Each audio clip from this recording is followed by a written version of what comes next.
Cole Custer, first pole of the year, takes the inside lane to his right. Justin Allgaier. It is time to make it happen in Phoenix. Off we go in the desert. And now, inside quarter, you're clear. Clear. Carler. And immediately, that's exactly what you expect. Everyone to go down there right off the bat. But what I see already is a 7 of Justin Allgaier losing 2 spots from the front row, not chasing him down onto the flat there. The amount of distance he lost right off the bat cost him already. John Hunter Nemechek pushing Sheldon Creed a bit there as they come through the corner. Nemechek in the 20. The 2 is Sheldon Creed. Second place right now, Daniel Hemrick in the 11. Yeah, and these first few laps are always so difficult because these cars are on used tires. The Cup cars have been on the track. They're kind of retransitioning that rubber back to the Xfinity cars and the rubber that they have on the racetrack. And I'm sure Justin went in there and was like, okay, come on, front. Come on, front. Turn at some point for me. Yeah. Well, you mentioned they're on old tires because they qualify and then they leave that set on. One guy not in that category, Kyle Busch, didn't make a qualifying run, so he starts the race from the back, but on stickers. And, well, I guess tires do matter. I mean, I realize he's got a fast car, but that's an aggressive move across the dog leg. Well, I mean, what do you expect? I mean, it's Kyle Busch in a really fast car with new tires. Things coming to the front in a hurry. And it's going to get harder as he gets closer to the front, obviously, but these first few cars, he's going to pick them off so easily. Yeah, when you see Sheldon Creed right there really low on the racetrack, I really like the fact that he could keep that left front tire right on the yellow line and be able to get under Daniel Hemrick here and all but clear him using the apron into turn 1. A lot of strength for sure. Creed won the truck race here, 2020, coming off his first top 10 of the season last week at Las Vegas. Our Toyota onboard, Kaz Grala. Clear by 2, nice and smooth. Look at this, 110 on the pace laps, 140 plus in traffic.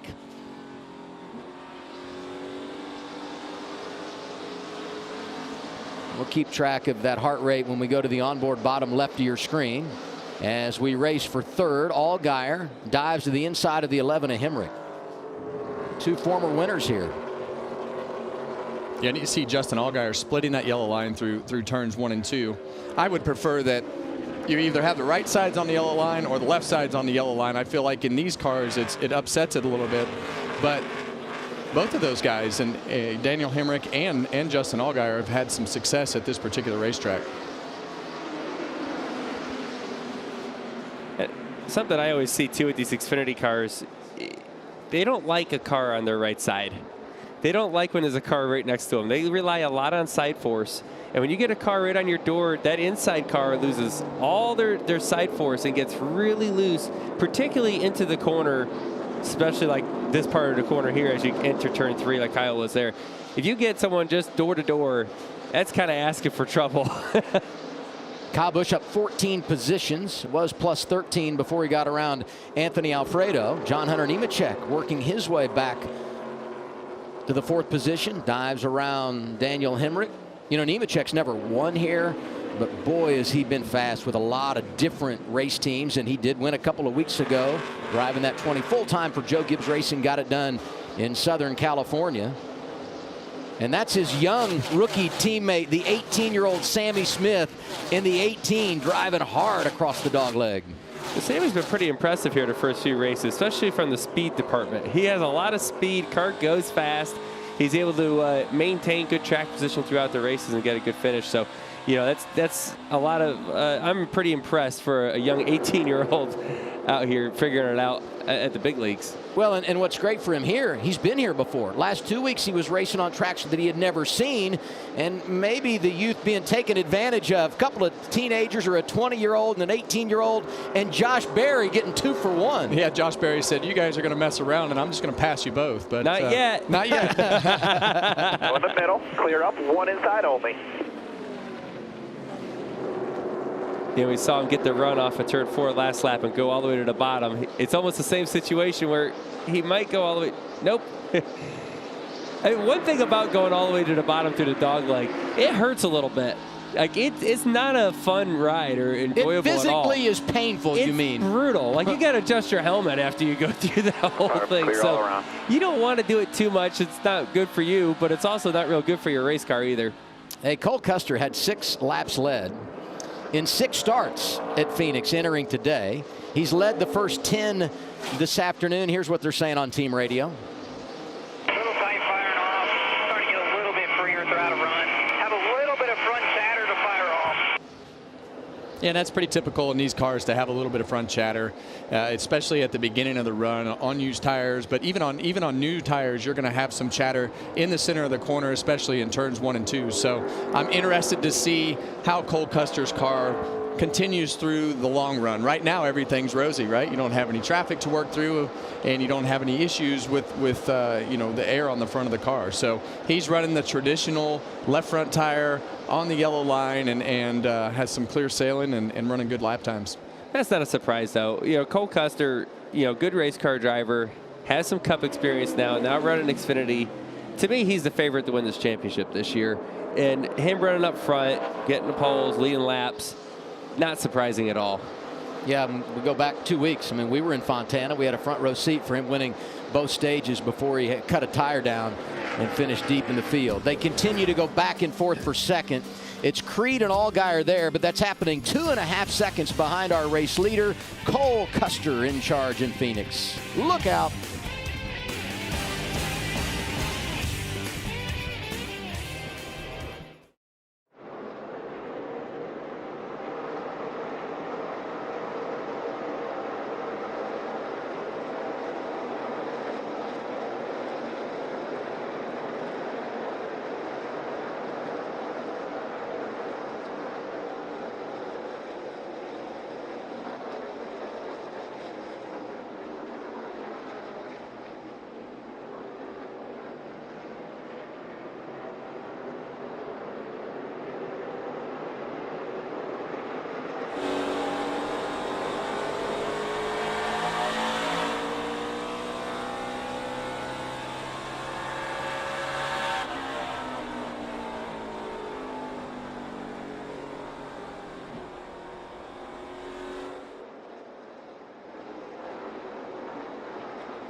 Phoenix Raceway is a very challenging racetrack. There's so many different lanes you can run with the resin that's down. A bunch of multi-groove racing, the dog leg on the front stretch that makes restarts super exciting. It's like a short track and an intermediate all mixed together. You want to have short run speed and long run speed. It's got the short track corners, but the intermediate straightaways and high speeds. It definitely makes for some 3 and 4 quad racing that you got to watch yourself for sure. I love drivers talking about any racetrack. So greedy. I mean, I want a little bit of this. I want a little bit of that. I got to have options. You want it all, especially at a place like Phoenix. And you have options here. And I think as we go through this race in 3 and 4, we're already starting to see the cars move up the racetrack, looking for grip, because this is a racetrack that you just have to understand that you can drive the car with the pedals. You can manipulate the car with where you're on the racetrack with the brake pedal and the throttle pedal and partial throttle, and up the racetrack, in the middle. So you have a ton of options. Daniel Hemrick 7th right now. Regan, what's up there? Well, Adam, he slid back a little bit since the start of the race. Right now, that car started very tight, and now it's going free, meaning the back of it wants to slide. But keep an eye on him as this race plays out. That team has highlighted some issues from the previous 2 races to where their car has been good for stages 1 and 2. When they get to the 3rd stage, they've lost the handle on it. They want to do a better job today of keeping up with the racetrack and keeping up with the handle on that car. Josh?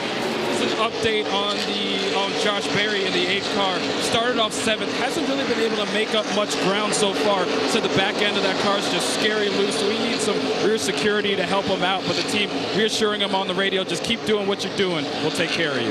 Yeah, and here's a driver that's managing a lot, right? I mean, he found out last Friday he's going to be filling in for Chase Elliott, drove the 9 car at Las Vegas, his 3rd Cup start, double duty this weekend. So running back and forth between the 2 garages, 2 totally different race cars, that's a big adjustment for a driver that doesn't have tons of experience. Middle point, stage 1, what are your observations from the spotter deck, Coleman? Yeah, Adam, looking at the resin coming in turns 1 and 2, Sheldon Creed was one of the first guys to move up to it somewhere around lap 7. Take a look at what he's doing now as he's trying to work Justin Allgaier. Not only is he looking for clean air, he's entering with his right sides up against the resin. He's able to maintain across the center of the corner. As soon as he gets to the 2/3 support of the corner where he is now, he's doing this big turn down. Watch how big that run carries all the way down the back straightaway. Now everyone behind him sees what's happening. Their spotters have let him know. So most of the field behind Sheldon Creed has now moved up in 1 and 2. It's going to be interesting to see how quick maybe Justin Allgaier or even Cole Custer gives it a shot. Yeah, that's something, as a driver, you want to know that information as quickly as possible. So, as soon as someone's able to move up and find speed, you want to know that. How are they making speed? How high are they? I don't want to go too high. I don't want to get up in the marbles and slide into the fence. But if there's grip there, I want to mess with that and try to figure out how can I make my race car go faster and hang with the leaders like Sheldon Creed's doing right now. Let's go back outside the top 10. I mentioned the fact we're at the midway point of the opening stage, and Kyle Busch is already up to 14th. Now, the advantage he had on the sticker tires pretty much gone right now, right? But he is putting himself in position to pounce, especially if he can get to the top 10 before the end of the stage. Well, Kyle Busch knows exactly what he wants his car to feel like here. He's won here 11 times, so he obviously knows exactly what he needs in his race car, and he's going to have some great feedback as he gets done with this run for the team to make those adjustments, because we heard Justin Allgaier talk about it earlier. The rules package is a little bit different, so the characteristics of what's going to happen with the car are going to be a little bit different than what they've had here before. We talked about how many spots he's up. You see it right there, 23 spots for Kyle Busch. But he's kind of leveled out right here in 14th, which means he's going to want to make a pit stop, make some changes to that car, see if they can make it better. But it doesn't look like it is a very dominant race car at the moment. We're still in the first run, and there's still 19 to go in the stage. But it'll be interesting to see if they can make that car better throughout the race. Kevin, you mentioned the fact that he's won here 11 times. That's one of the reasons that the coach, Joe Gibbs, has been to victory lane here on 15 different occasions. He drove for him for such a long time, obviously. And the young guys from Joe Gibbs Racing delivering today. Sammy Smith has worked his way up to 4th after starting outside the top 10. And John Hunter Nemechek losing a position. Riley Herbst has been impressive right early. Here. Still there. Uh-oh. That's not good. The right side. That's Leland Honeyman, 18 years old, from right here in Phoenix. Bumper covers hanging off. Making his Xfinity Series debut. Did a nice job in qualifying earlier, put it in the show. Yeah, based upon what that looks like, I'm going to bet that the rear end slid out a little bit and he caught there that thing on the goes. fence. There's going to be a debris caution. I think so. Oh, where'd it go? There it is. And there's the caution. And it comes out with 16 to go in the stage. We'll make a couple of laps, open pit road, and we could have opened the door for some strategy here. This is right on the edge of guys that might try to flip the stage. I mean, you can. I don't think it's the race winning move by using your tires up right now, but I'd say if you're a car that's outside the top 10 right now, maybe this is an opportunity for you to put some tires on it, maybe get some stage points. I don't know if you're going to drive all the way to the front with 16 to go, but I think you'll get some stage points probably. And then you're going to have to stay out and hopefully not fall back further than where you are right now if you were to make this call. I'm going to have to be pretty far back in the pack to want to put tires on right now. Most crew chiefs told me you would only do it in stage 1. You can't compromise the give up into stage 2 and into that final stage, which can be a really long run. So if it happens, likely it would happen in this scenario. And I would also say most said the threshold is 10 laps to go into stage, not 15. So we may have too much time remaining for someone to take the gamble. But having said that, you look at it, we got 35 cars on the lead lap. So there's a lot of teams that would be in a position to give it a shot. Yeah, and the damage is already done here, but you can see the damage over on the right side of the bumper. So there's either been contact with a car. The tail definitely had contact with the car after it got laid on the racetrack. Yeah. It was Joe Graff Jr. that hit it. You know, Honeyman's such a good story because he's a high school senior and moved from Phoenix to North Carolina to further his racing career. So he's managing a lot. High school student during the week, racing on the weekends, and it just got away from him there. Yeah, and that's the fine line that Joey is talking about. You can see that black strip of resin in PJ1 that's been there for a while. They actually didn't treat it this time around in 1 and 2. So that is just previous grip that has been up there, but it's really hard to see how dirty it is. You just know that you start feeling your way up there, and sometimes you get too high and it slides in the fence just like that. That Phoenix dust. Yep. It piles up right between there and the fence, and it's just got to get blown off, and you don't want to be the first one. Pit road is open. Pit entrance is off of turn 2. And most everybody going to bypass the pit lane. No one flipping the stage. Logano, you ought to be a crew chief. You know that? Well, I don't know if you want that.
I'm not a financial consultant, but I'll play one on TV. Here's stock up, stock down in the Xfinity Series. Great start to the year for Hill, Nemechek, and Allgaier. I mean, look at those average finishes and the wins and stage wins. Other side of the table, this trio. Well, I think for the first three, obviously that's how you want to start the year, and it's always better to not be in a hole because it just carries that momentum through the first half of the season.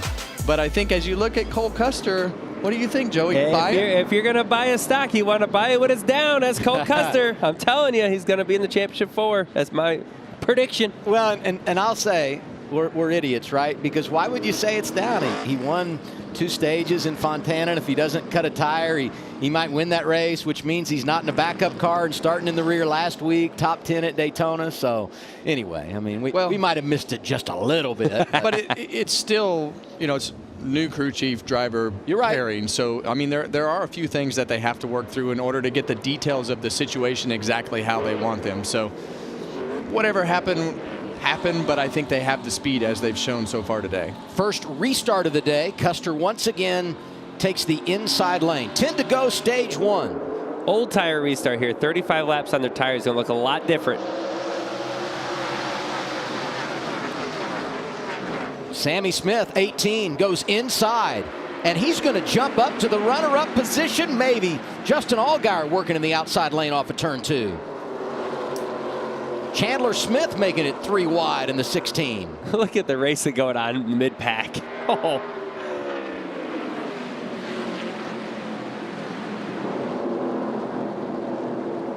Kyle Busch was 14th. We tightened things up. He gets a good restart. He could be in the top 10 to end the stage. He's 10th right now. Well, we see Justin Allgaier moving up the racetrack right there, and I think that's one thing that's a little bit of a disadvantage when you are the leader of the race. Like you were talking earlier, you don't get a chance to move around the racetrack and be in traffic, and Justin Allgaier has made some passes, and you see him immediately going up the racetrack and trying something different. Yeah, and he's giving it a good shot. You see the back end step out a little bit there in the middle of 3 and 4. It's going to hurt his run a little bit, but he's still going to be able to enter in on Cole, and he's probably going to move up again here, see if Cole blocks it. Trying to roll the top again. Outside quarter, outside. Ooh, it's where it gets tight. Yeah, and that's still out there, outside. That's the toughest call on top of the spotter stand, as we saw earlier from the view up top. It's hard to see exactly where that car is when they're coming right at you. And once he gets to the outside of him, it's game over. I don't think Cole can defend that anymore. He had to try to keep him from getting at his top side. And this is for a stage win, 7 to go. Playoff point, it matters a lot. And taking control of the race at a place where that is so important. Justin Allgaier gets the caution he needs. The field tightens up. He takes advantage on the restart. 7 now out in front of Cole Custer. Whoa. And Josh Berry goes around. Brake, hold the brake.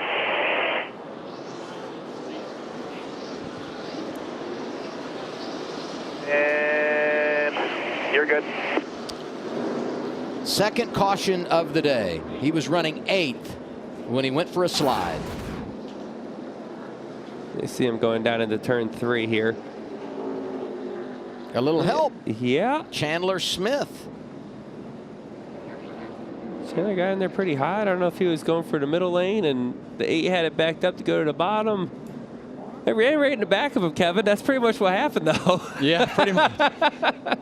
Yeah, it's hard to see it, and it's hard to tell right there if the left front tire was locked up. Turn 3 here is, when you get in there hard, there are some bumps over the swells that Chandler could have locked up the left front tire because he hit him pretty good. That's a direct hit.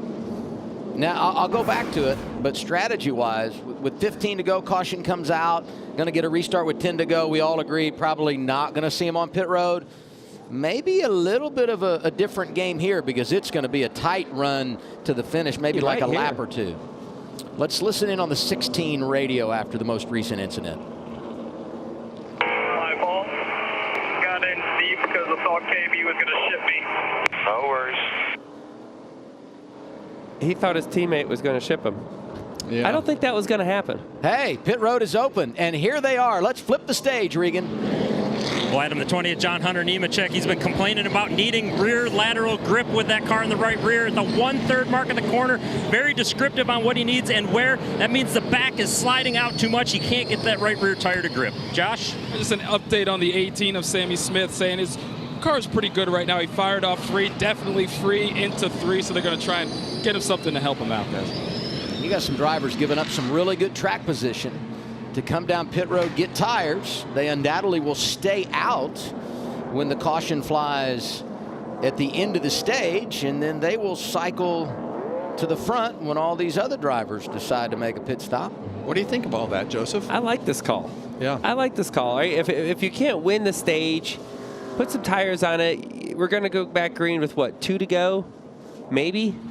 Yeah. And so you have 2 laps on your tires. I mean, you're going to have a bit of a disadvantage, but you're going to be pretty far back. I would say when we go green here, you're not going to go a lap down. Don't even fire off. I guess you're racing other guys for those positions once we cycle through. So I think you got to run. Yeah, you do. Yeah, you're right. And I'm not sure how many. It looked like a lot of cars pitted there. They still might be able to get some points. Yeah, could be. Yeah, come up there. That's a lot newer tires. 42 laps on the other tire. Big time. That's a big deal. Yeah, this choose right here is going to be very interesting. Justin Allgaier took the lead from the top side, but it was 2 laps after the restart. Cole Custer got cleared on the bottom lane, and even Sammy Smith almost cleared for second. It's going to be interesting to see which lane Justin takes here. I would think the bottom's going to prevail. Well, he didn't do that. He took the top, which I agree. I would have probably wanted the bottom there, but it is how he just got the lead. He's driving the car. He probably knows more than us at the moment. I feel like watching this race back from the fall, early restarts, inside lane. The later the race went, start seeing the control car jump to the outside. Well, I think some of it might have to do with that car on the right side of you and trying to control where you're at on the racetrack, because if Cole goes below onto the apron, Justin can be on the yellow line, and then he's in control of Cole if he can just stay side by side, because that car on the inside just gets so light. He's definitely got to chase him down there. Yes. To where he does the 00 does not clear the 7. And then the other piece of this is those guys on tires back there. They're going to be passing some cars. They're going to pass a bunch of them. Well, before the choose, John Hunter Nemechek was 16th. So he's got to pass just 5 or 6 guys. That means he's taking the inside lane here, maybe 7 to get to a stage point on those fresher tires. 2 to go, outside lane. Allgaier in charge. This to end stage 1.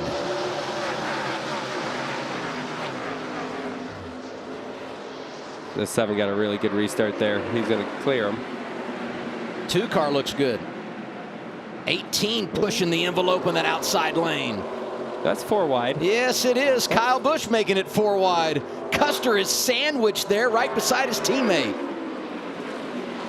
This is going to get tight right here. Final lap, opening stage. I tell you, the racing here is spectacular. When you get the track this wide, it's really, the resin has really helped this racetrack. Look at Nemechek. I mean, he's up to 7th and could get 2 or 3 more spots before the stage ends. Allgaier so good here over the years. A couple of victories. Started on the front row, got the lead on a restart late in the stage, and he is going to come back to the green and white checker flag and win stage 1. That's his 2nd stage win of the year, the 5th time he's done it in Phoenix, and he's the all-time leader in stage victories in the Xfinity Series. Creed, Sammy Smith, Herbst, Custer the top 5, and keeping track at home, John Hunter Nemechek got back to 9th.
on Fox and the Fox Sports app. Opening stage is complete at Phoenix Raceway for the NASCAR Xfinity Series. Justin Allgaier able to get the win, looking for his third win here at the 1 mile track in the desert, the place that will host the championship race when we come back later this year. And he's off to a hot start in 2023 with 3 consecutive top 3 finishes. Going back to 2005, Kevin, you're on the list. These are the 5 drivers that have started the year red hot. Well, that's pretty neat. Apparently, they didn't have HD pictures from 2005 that they could put up here. So I'm glad that's the case. But yeah, you know, it's like we talked earlier. Getting off to a great start at the beginning of the season just gives you so much momentum. These West Coast races are tough on the teams. They're tough on you, and it helps everything to get the first 3 or 4 races headed in the right direction. By the way, you got 4 consecutive top 3s to begin the year 2005. Second, and second. I'm sure you were fun to live with back then. Man, they're pitting at the end of the stage. Here's Regan. Adam Daniel Hemrick in the 11 car, the very first pit box on pit road, complaining about that race car being too loose, using the number system. He's a 4 loose in turns 1 and 2 and a 5 and 6 loose in turns 3 and 4. That's a lot. The 2 cars, Sheldon Creed, just a little bit too loose in and off of the corners, but he needs it to turn the middle a little bit more, so they're going to work on both those. Josh? O'Reilly Hurts in the 98, looking to keep that top 10 streak going. Right now having a little bit of issues with the turn, but they're going to stay with it. No real adjustments for them. Moving on to the 7 of Justin Allgaier, said he feels good about the balance with that car right now. Your stage 1 winner and looking for his 3rd win here in Phoenix. These are scheduled stops at the end of our opening stage, and keeping in mind there were some drivers that pitted there just prior to the stage ending, so they will cycle to the front on those older tires. Among them, Sam Mayer, who finished the best of that group, who'd already made a pit stop. He came home 8th in the first stage. Let's talk to him. Hey, Sam, this is Kevin Harvick up in the Fox booth. You've got the premier starting spot for this restart with some good strategy from your team. Tell us how your car has been, and tell us what you're thinking as far as lane choice and what happens down there in turn 1 on this next restart. Yeah, I think there's going to be a lot of craziness here on this restart because there's probably about 5 cars on 4-lap older tires with some stickers coming. So you're definitely going to see a lot of 3-4 wide racing here for the first 4 or 5 rows. And our car's pretty good. I think our auxiliary Camaro has a lot of turn, that's for sure. We're definitely a little bit on the free side, but I know Barty Lidley on the box is going to get me hooked up for this next little stint here. All right, buddy. Well, good luck, and we'll be watching. I appreciate it, guys. Have fun in the booth. Man, this kid's electric. 19 years old from Wisconsin. Ended the race at Daytona on his lid. Back-to-back top 7 finishes the last 2 weeks, and looking good today. The fans are out in full force here at Phoenix.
The day started great for Cole Custer on the pole, but some issues late in the stage and on this pit stop, Kevin. Yeah, as a driver, you want to get in there as hard as you can with that right front tire locked up so that the tire changer can focus on those lug nuts as quick as possible. But you see the tire changer waving his arm right there. I think it went over the hose because Cole got into the box too deep with the back sliding and way, way, way forward in the box right there. All of those drivers that stayed out to finish the stage that just pitted, they're going to restart from 20th on back. The best of the bunch is Sammy Smith. Top 19, pitted at lap 41-42. So they're on older tires, but boy, have they got a ton of track position over drivers like Cole Custer. Let's listen to the 00. Sorry, I went a little bit deep. I've never had it to where the rear tire just locked up like that. It feels like something was almost maybe wrong with those tires. There's so little grip. Yeah, this racetrack in itself is very unique because the pit boxes are almost polished, and it's really easy to slide the tires into the pit box. But like Cole said right there, you could see the back of the car starting to slide to the left, and then all 4 tires were locked up. And that's one of those things, once they lock up, you're kind of along for the ride. Yeah. It's like, oh, look out. It's like you're on a wet road. Look at some of these drivers in the top 10. Jeb Burton's up there, Jeremy Clements, Kaz Gralla, Ryan Truex, Brett Moffitt, Josh Williams. Front row, Sam Mayer, John Hunter Nemechek. Stage 2 underway at Phoenix. Still down there. Inside only, trying to roll out here. Middle, your middle, clear up, in only.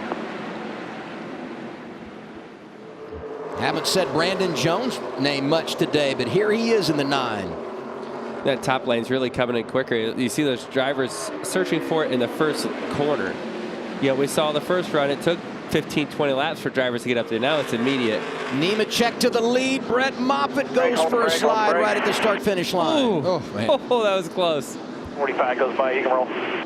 That's unfortunate because here's a driver that played the strategy, got the track position. This is a team that has had a lot of speed, been impressive early in the season. Let's see what happened here. Once again, down into turn 3. 3 wide. You see Moffitt right there in the middle.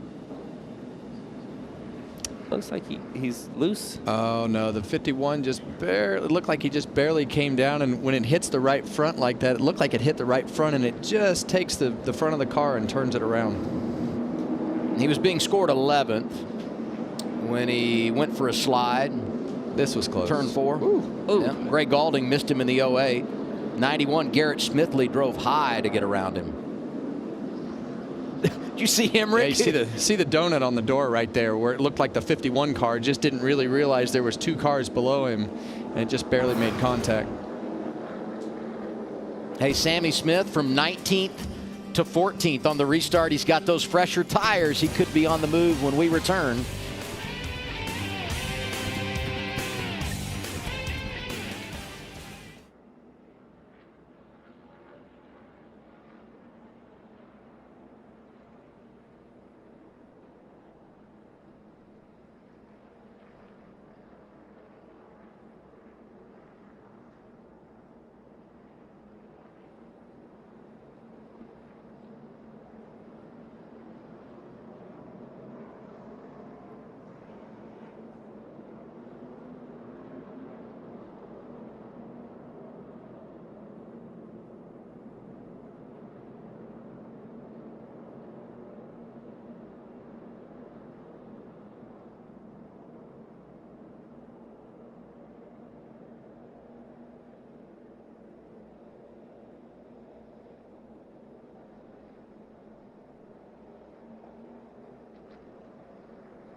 Joey's always got that little grin, doesn't he? Not there. No, here it is. Here it is. That's what I was talking about.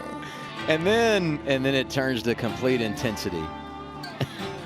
He's talking trash. He's talking to trash. I was just hanging out, and then, look at now. Kevin's frustrated. He's saying something about a karma train probably, and blame it on your spotter. now I got to deal with. I blame it on your spotter. Hey, you can't make this up. You two qualified beside each other tomorrow. Starting 15th and 16th, you share row 8. Our coverage from the desert, 3 o'clock Eastern time on Fox or the Fox Sports app. We look forward to that tomorrow. And hope, should I stand in between you two? Do I need to separate you, or are we going to? We get along now. Okay, everything's fine. good. Yeah, we weren't even in that promo. We weren't even actually next to each other. That's the amazing TV work Fox does. That's a fun day, though. It is fun. It was a cool set. Yeah. I really can't cool. imagine how long it took to put that set up. It's impressive. All right, let's do the choose here, and keep in mind as we work our way through varying strategies on tires. John Hunter Nemechek is leading this thing. Does he go low or high? Goes low. And I was just telling Joey, it seemed like the John Hunter's car and Sammy Smith's car both fired off really well. And I think as we go to this restart, I think John Hunter obviously knew that his car worked really well on the bottom. And if you can keep the car on the bottom, you just have less distance to travel through 1 and 2. And remember, you still got those guys on newer tires. Now, it might be a cycle on their tires, too. That might help the guys on the little bit older tires. But those guys, 2 green flag laps less, the guys that pitted at the end of the first stage there, compared to the guys that tried to flip the stage 2 laps before the end of the stage. So you got some varying strategies here. It's only 2 laps newer tires. I still like the strategy that those guys did when they flipped the stage with only 2 laps on their tires. But hey, they're gaining ground on it. I mean, last restart to begin the stage, they were 20th on back. Now they're 15th on back. Those drivers on fresher tires, so could get pretty aggressive here early as it did the last time around. Just over 25 laps to go. Stage number 2, Nemechek and Mayer on the front row.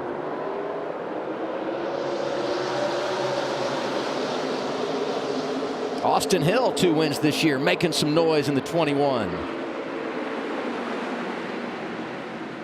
Jeb Burton in the 27, showing his hand. Ryan Truex there in the 19.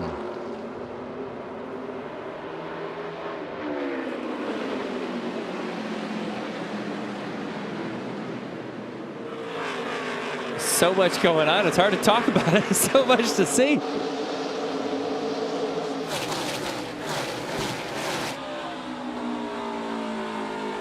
Josh Berry had the spin. We're on board here with Kaz Gralla. This is our Toyota onboard. I'm surprised. Heart rate at only 140 on a restart. I thought it would be up like 170, something like that. Berry goes by after his spin. They've been able to bounce back from problems the last 2 weeks for top 5s, and here they are again. Well, I think he really benefited from that strategy flip to overcome the spin that he had earlier. And I think as you go and look at what that did to the whole field, it really changed the whole complexion of who the leaders are at the front of this race and who's controlling the race, because this stage is short. This for 4th. Jeb Burton's got it in the 27. Ryan Truex, first of 6 starts in the 19 for Joe Gibbs Racing, driving by to take the 5th position, make it the 4th spot on track. Restart's always interesting, Coleman. It is. And 2 different strategies. The goal is you want to be the leader of your strategy. The guy that's executed that good right here is Daniel Hemrick. That restart, he went very far bottom on the choose through 1 and 2, gained a lot of spots, while Sammy Smith, who was leading going into the restart, got boxed in on the top. Now all of a sudden they're trying to race to be the leader of their group and ultimately trying to get back towards the front. Those 2 drivers, the best of the bunch, as Coleman pointed out, that pitted at lap 50. Sammy Smith gave up some ground trying to get it back across the dog leg. Well, and we heard Daniel Hemrick we heard their pit report earlier on Daniel Hemrick that how loose his car was. And obviously they've made some adjustments to that car, and he's been able to make some ground and good choices on the restarts to put himself in a better position. Hey, give a call behind him. Kyle Weatherman doing a nice job. 11th, was top 20 last week in his first start for Our Motorsports, and was top 15 here last year driving for Jesse Awuji. So I love what that kid brings to the table and getting it done again today. You know, going back to what Kevin's saying about the 11 car, Daniel Hemrick, his car may not be the best handling, but he put himself in a better spot because he had a good restart. That's how important these restarts are these days, is if you can have a good one, at least you can survive a little bit and keep some track position in hopes that you can keep making your car better on each pit stop. That's the driver's job, right? That you got to maximize every opportunity you got to try to maintain the track position you got to where your car can get fixed up. Talk about those drivers that pitted at lap 50, having to make up some ground here in the second stage. Kyle Busch, third in that group. He's now scored 12th overall. And we're going to get our 5th caution of the day. Connor Mozak in the 24. Driving the second entry for Sam Hunt Racing this weekend. First of 20 starts for that team. He was running 20th when he had his problem. One looks hurt pretty bad. Been a tough day for him. Went out in qualifying. It got away from him. It ends up falling way down the speed charts. He knew he was going to have to work hard to get to the front today, and had made his way into the top 20, and now this.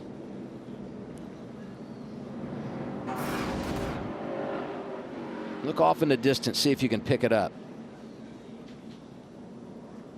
Yeah, you see him. It looks like he may have got loose underneath somebody. Yeah, it looked like he was under Riley there in the 98 car and got loose.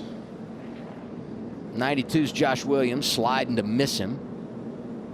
And that's really typical here in turn 1, and especially in these cars. You go down in there and you're too close to the car, like Joey's touched on so many times, and the back of that car just sails out so easy as you're trying to turn an arc down into the corner. Justin Allgaier, winner of stage 1. They make the pit stop, lose the track position. He's back to 14th right now. My balance is pretty good right there, but man, this is frustrating.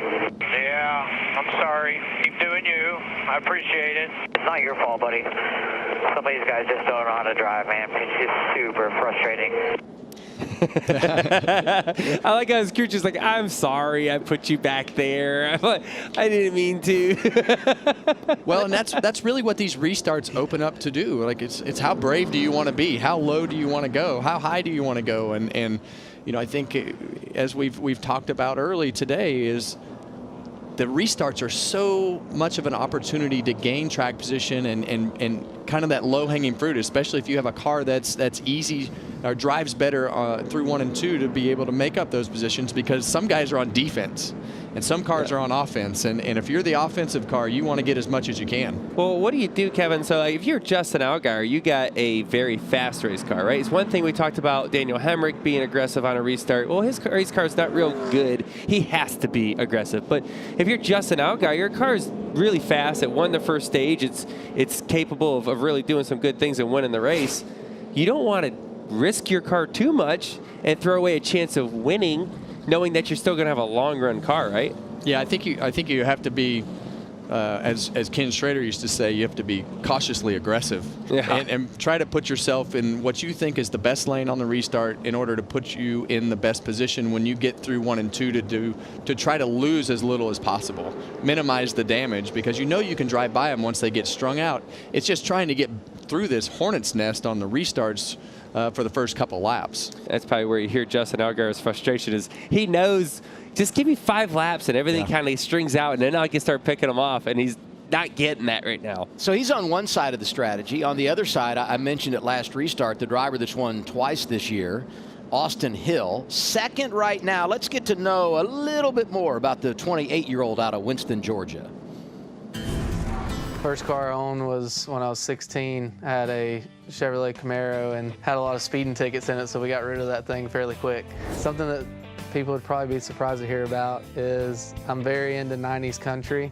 I love all the women, country music, the Shania Twains and those types. I'll jam out in the car in them. I'll do it all the time. Well, if you're new to racing and you're just getting into it, I like to win. So if you like someone that likes to win, you got to cheer for me. What jumps out? Speeding tickets in the Camaro? No. Or the women of the 90s in country music? Neither. I want to hear surprising. I want to hear him sing. Well, I don't know if we want to do that. I want to see Kyle Busch's golf swing, and I want to hear Austin Hill sing. Maybe Austin Hill can sing to Kyle while he's trying to swing the golf club. I don't know. The hole's getting deep up here, Josh. What do you have? Yeah, while you guys are talking singing, the biggest thing Austin Hill needs right now is just to be able to charge the entry on 3. He needs more security there. His team's telling him on 3, that's where he's getting beat. So he could use some help for now, but until he can get back in and pit, he's going to have to work a little bit harder, guys. Well, he's got a couple choices. You know, you can not arc the corner as much. We talked earlier about the bumps into turn 3. You can straighten that entry out, or you can try to put some front brake in your car in order to keep the back from swinging around. I mean, if he just turns the tunes up, everything's going to be all right anyway, right? Just start humming. Push Shania Twain on. Yeah. That's apparently who he likes. Crank some Shania on the restart and let it fly. A whole new crank it up segment. Don't give the folks in the truck any ideas, okay? How many speeding tickets for the two of you? I've only had one. In your life? In my life. How many have you gotten out of? Because you're Kevin Harvick. Only one that I remember. How about you, Logano? Yeah. Well, that must mean he's at a lot. Oh. I'm not that bad. I'm not that bad.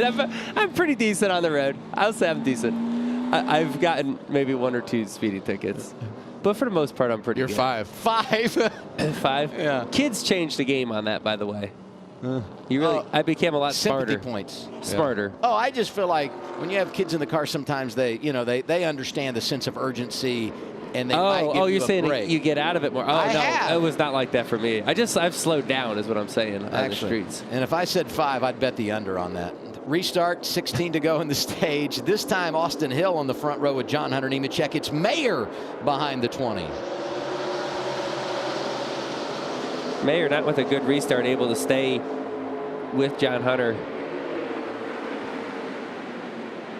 Still there. Ryan Still Truex there. just chipping away. And don't look now, but 3 of the top 4 from Joe Gibbs Racing because Sammy Smith slides through. And Austin Hill to the outside of Nemechek. This for the lead. Austin Hill has so much of that RCR mentality.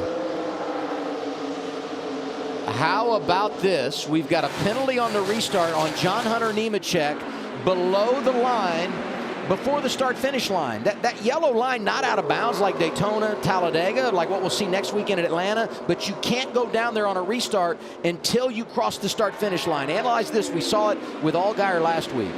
Yeah, absolutely. Now, John Hunter Nemechek was the leader. And what the rule is the restart, it has to be established above the yellow line. You cannot cross that yellow line until you get to the start-finish line. And you see he just misjudged it by a little bit. And a lot of times that penalty is called on maybe the 3rd or 4th place car. But it's an easy call. That's 2 weeks in a row we've seen it. Yeah, and it's a super easy call for NASCAR. It's cut and dry. You can't go below the yellow line before the start-finish line, and that's just something that I think we, especially here, when you want to get to the bottom of the racetrack so fast to defend, cut the dog leg, that sometimes you just lose track of it. Just kind of a mental error, really. I mean, is that what it is? It is, but it's super easy to do. There's the crew chief, Ben Bayshore, who's now got his work cut out for him because he had established the track position going to the final stage, maybe another stage victory, and now you're going to lose it all here. And teammates of Nemechek racing for second. Sammy Smith going to get the runner-up spot, driving underneath the 19, maybe not. Truex hanging tight. Barry back in the mix. We talked about him after a spin. They use a little strategy. He's in the top 5. Mayer is there, and Kyle Busch up to 6th. I've really been impressed with Sammy Smith. I think he's done a good job the first several weeks of the season here. He's run ARCA straight to the Xfinity Series and managed the season very well and had fast cars and learning a lot racing at the front. And sometimes that experience is hard to come by because you don't get to race at the front. But he's getting to race at the front of the pack and learn how to race for wins. Absolutely. I mean, he's going to make mistakes. He's a kid. You know what I mean? And that's why he's here. That's what this is for. He's in a great race car, like you said, Kevin. He's going to put himself in position. Oh, it's a little tight off the corner there. This is what we're talking about. Justin Allgaier was the fastest car on the racetrack in the first stage, trying to get his way back up there, right? His competition, Sammy Smith, with tires, same situation. He got all the way to second. That's 13th on back. By the way, John Hunter Nemechek made his pit stop. He did not lose a lap. That is significant. We'll keep it side by side as we go to break.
One year ago in Phoenix, we had 4 cautions for the entire race. Josh Berry spins for a second time. That's caution number 6. And we know we're going to get another one when the stage ends here in a few laps. Here's what happened. He was running in the top 5. That's his teammate. Oh, man. Huh. Yeah, there was a couple laps before that where I saw Sam get into the back of Josh over here in turns 3 and 4, and I didn't really think of anything of it, but he got into him again right here and spun him out. Things that make you go, There's no bump drafting at Phoenix. Yeah, Josh Berry would agree with that. Now, hey, I want to go back. On the way to break, I said John Hunter Nemechek stayed on the lead lap. So now, do you pit here and try to play some games and maybe a lot of people pit. We'll see what happens this late in the stage. But flipping the stage becomes a real viable option for them to try to regain some of the track position after that penalty, depending on what everybody else does. I mean, possibly for the whole field. There's only 6 to go here. You know, say you go green with, what, 4 to go? Yeah, 3 to go. Right? Yeah, probably 3. It went pretty bad for everybody who didn't pit last time. Yeah, I think you're going to see a lot pit. I think. He's 37th. And right in front of him, Barry, 36. Crazy. Never would have believed those two would be that deep in the running order with 5 to go in stage 2. Well, and to your point with the strategy here for John Hunter, I think you just do the opposite. Right. You know, if they all pit here, stay out. Maybe have a little fresher tires. Maybe that adds up to something. I think you just do the opposite. I thought he was going to win a stage, and now scratching their head and trying to figure out what's next. Pit road's open, and there goes the idea of him flipping the stage and gaining track position because everybody's coming here, Regan. Adam, it is absolutely busy down here right now. The 19 of Ryan Truex. That race car is pretty good for him right now. He just needs a little bit of turn in the middle of the corner so he can get to the gas pedal a little sooner, make the straightaway longer. And the one car, Sam Mayer, he came on the radio, said he felt like his teammate of the 8 car checked up in front of him. That race car right now is fast. He just can't pass anyone because he's too loose off. Josh? Well, the 21 of Austin Hill, he's been battling the same issue all day long, just a little too loose in the center, so they're going to try and tighten him up. As far as the 18 of Sammy Smith, they came on the radio, said they really didn't want this caution, didn't want to have to give up the track position, but they chose to pit anyway, guys. The race off pit road, and boy, are we going to have a fun restart to end stage 2. Well, we already had to race there, but I will say, Justin Allgaier elects to stay on the racetrack, and there you see the numbers. Austin Hill holds serve, Daniel Hemrick +4, Sammy Smith lost 1, Kyle Busch picks up a position, and Ryan Truex goes 2 in the wrong direction. What do you see, Coleman, as we look to the end of this second stage? Well, you know, we had a lot of caution-filled restarts here and old tire restarts. It's interesting. Sammy Smith made the most gain up with those new tires. He did so by taking the bottom, going all the way up against the inside wall through 1 and 2. Right here, it looks like he's probably going to restart around row 3 or 4. I expect him to take the bottom, get down there really far, try to clear as many people off of 2, and I think he's going to have a shot here to get the stage win still. Let's check in with 7 team radio. Staying out, they will be the race leader when we return to the green flag. I know track position is important, but trust me when I tell you, I'll get it back for you. Yeah, 10-4. I'll take the stage points. We got a long way to go here, buddy, and you got a really good race car. We just got to keep our head through it, okay? Yes, sir. Now, I will say this. They're going to lose a ton of track position here, but you could get your second stage win of the day. It's another playoff point. That's 10 more points, and we're not even halfway yet, so there is a long way to go. I know it's a hard pill to swallow, and it's going to be really tough when we return to the green flag to begin that final stage, and they're deep. But we do have a long afternoon in front of us. Joey thinks I'm crazy. Yeah, I don't like it. I don't like it. I know they're trying to make themselves feel good about this one, but they may get a stage win. Hopefully they do, because that's what they went for. A total points move right here. I believe they've given away their chance to win, or at least they've made it a lot harder for themselves to drive through the whole field with 2-lap newer tires than all the rest of them. Hey, those guys, Austin Hill was 6th before the choose, and he was the first one off of pit road, so we'll see what kind of ground he can make up. He chooses the inside lane, so he'll restart in the 5th position. Kyle Busch, Daniel Hemrick, Sammy Smith, all on new tires as well. 2 laps remaining in the stage. Yeah, and watch Kyle Busch here. He's 4 rows back, but he's been going all the way to the top, and he does it again, and he goes all the way to the top in turns 1 and 2, so we'll see how that works out. 4 wide, turns 1 and 2. Again. Allgaier gets the top spot. What a mess on these restarts. This is where it's going to get tight on the exit of the corner. Oh, they all make it.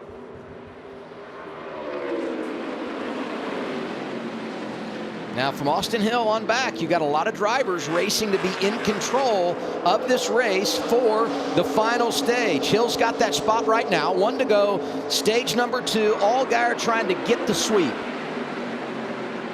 I think Allgaier's looking pretty good. The battle's 2nd, 3rd, 4th all right here. I mean, that is huge, too. So you can have that number 1 spot to begin the final stage. Austin Hill appears to be in line for that.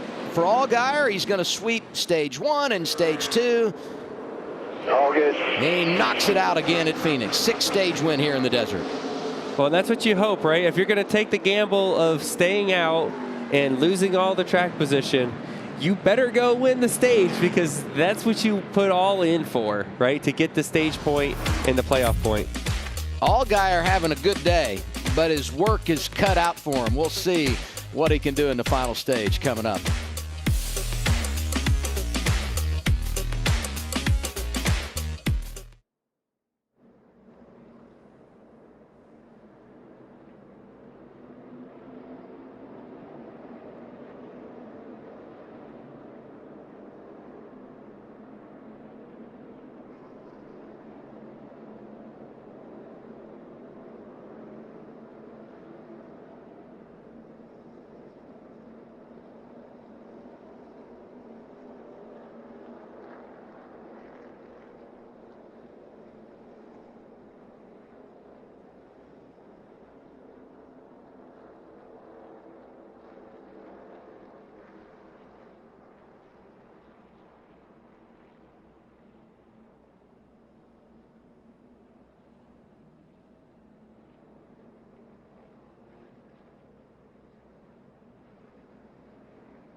Jey Uso is back with the bloodline and on a collision course with Sami Zayn. Plus, after a controversial outcome, Drew McIntyre and Sheamus clash to find out who will face Gunther at WrestleMania. An all-new Friday Night SmackDown, live at 8 Eastern, 7 Central on Fox.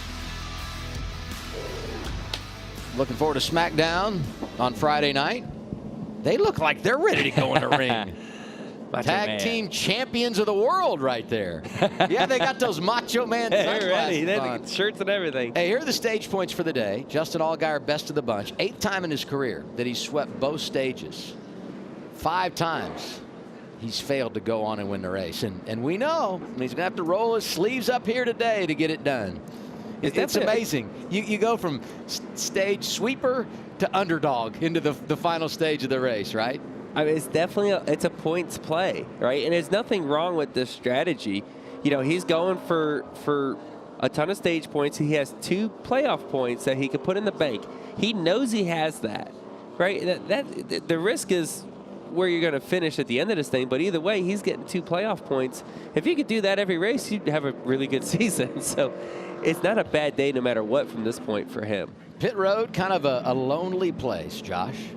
It is right now. Let's get an update on the 78 of Anthony Alfredo, one of those guys that decided to stay out during the caution. Got some much-needed stage points, 5 points on the day, running 6 when he came in for that break. And then getting to the 7 of Justin Allgaier, another guy that stayed out during the caution, but it paid off, sweeping stages 1 and 2. And now he said, we gave up the track position, but I get to do what I want to do, and that's being aggressive the rest of the race.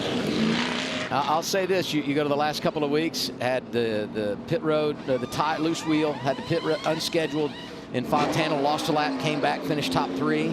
Restart violation last week, comes back to finish 2nd. So Allgaier's been doing this the last couple of weeks. And Sammy Smith, a bunch of stage points today, 15 of them. And he's going to be 3rd in line when we do the choose here, Joey. Let's dial up Sammy Smith. Sammy Smith, Joey Logano in the Fox booth. You got us? Yeah, 10-4, got you guys. Hey, man, we've had a fun time watching you. It looks like your car is really fast. It fires off really good. We've been talking about how you've been going all the way to the bottom, especially with those newer tires. How's that hot rod feeling? Yeah, my Toyota GR Supra is really good. Hopefully we can get some long green flag runs. I think we're really good in the long run here. So hopefully we can keep this up and we'll get ourselves a win. Well, you got yourself some track position now. And you can see the front. Seems like you've been battling to get track position most of the day. So good luck. 10-4, thank you. 18 years old from Johnston, Iowa. Moved to North Carolina. He's a high school senior, taking classes online, lives by himself so he can do what he loves, racing the weekends. And he's got a great backdrop to do it this weekend in Phoenix.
just over halfway home, just under halfway home here with round 4 for the NASCAR Xfinity Series at Phoenix Raceway. Austin Hill, the race leader. We have had so much strategy in this race thanks to 7 cautions already as we get set for the final stage, and a lot of conversation on 16 radio. Chandler Smith 12th as we get ready for the choose here. Hey, Chandler. I mean, it's a real motor in that car. It's not like one of them boat motors you drove in the truck, so you'll be fine. We'll talk about the water temperature on Monday. I know it's very frustrating. You'll get back up there. 4. Boat motor? I don't know. I think he's referring to the spec engines in the truck series. Yeah, he says he's got the big ponies. Giving him some big power. Okay. You can't go. It's hard to go a week without not listening to a Chris Rice clip. Always, yes. He always makes the reel. He is definitely head of entertainment at College Motorsports. Ready for the final stage. What strategies are going to play out here, Coleman? Yeah, you know, I really expect us to see a lot of green flag racing now that the strategies have kind of settled in. Look for Sam Mayer to be one of the first guys to push the resin in turns 1 and 2. Right before that contact with Josh Berry, he was really starting to work it in and working the pull down lane. I'd look for him to be one of the first guys to start making that resin work and trying to make a run to the front here. His teammate, Justin Allgaier, as we know, sold out, won the stage, going to restart 30th. We've had a lot of cautions today. He probably is going to need some well-timed cautions throughout the final stage if he's going to get to the front. Kyle Busch up there in the mix. Austin Hill takes the inside lane, and we're rolling in the final stage. How about that aggressive move? Kyle Busch, he'll take over the lead as we head to turn 2. Yeah, and those skid marks aren't down on that apron for no reason, because that's what happens when you don't get quite a good enough start. The guy behind you in third gets underneath you, and if you don't give him room, you get spun out. Austin Hill first to 4th on that exchange. Kyle wanted that clean air to get up front, had the run, able to go 3 wide. And there's Sammy Smith right there.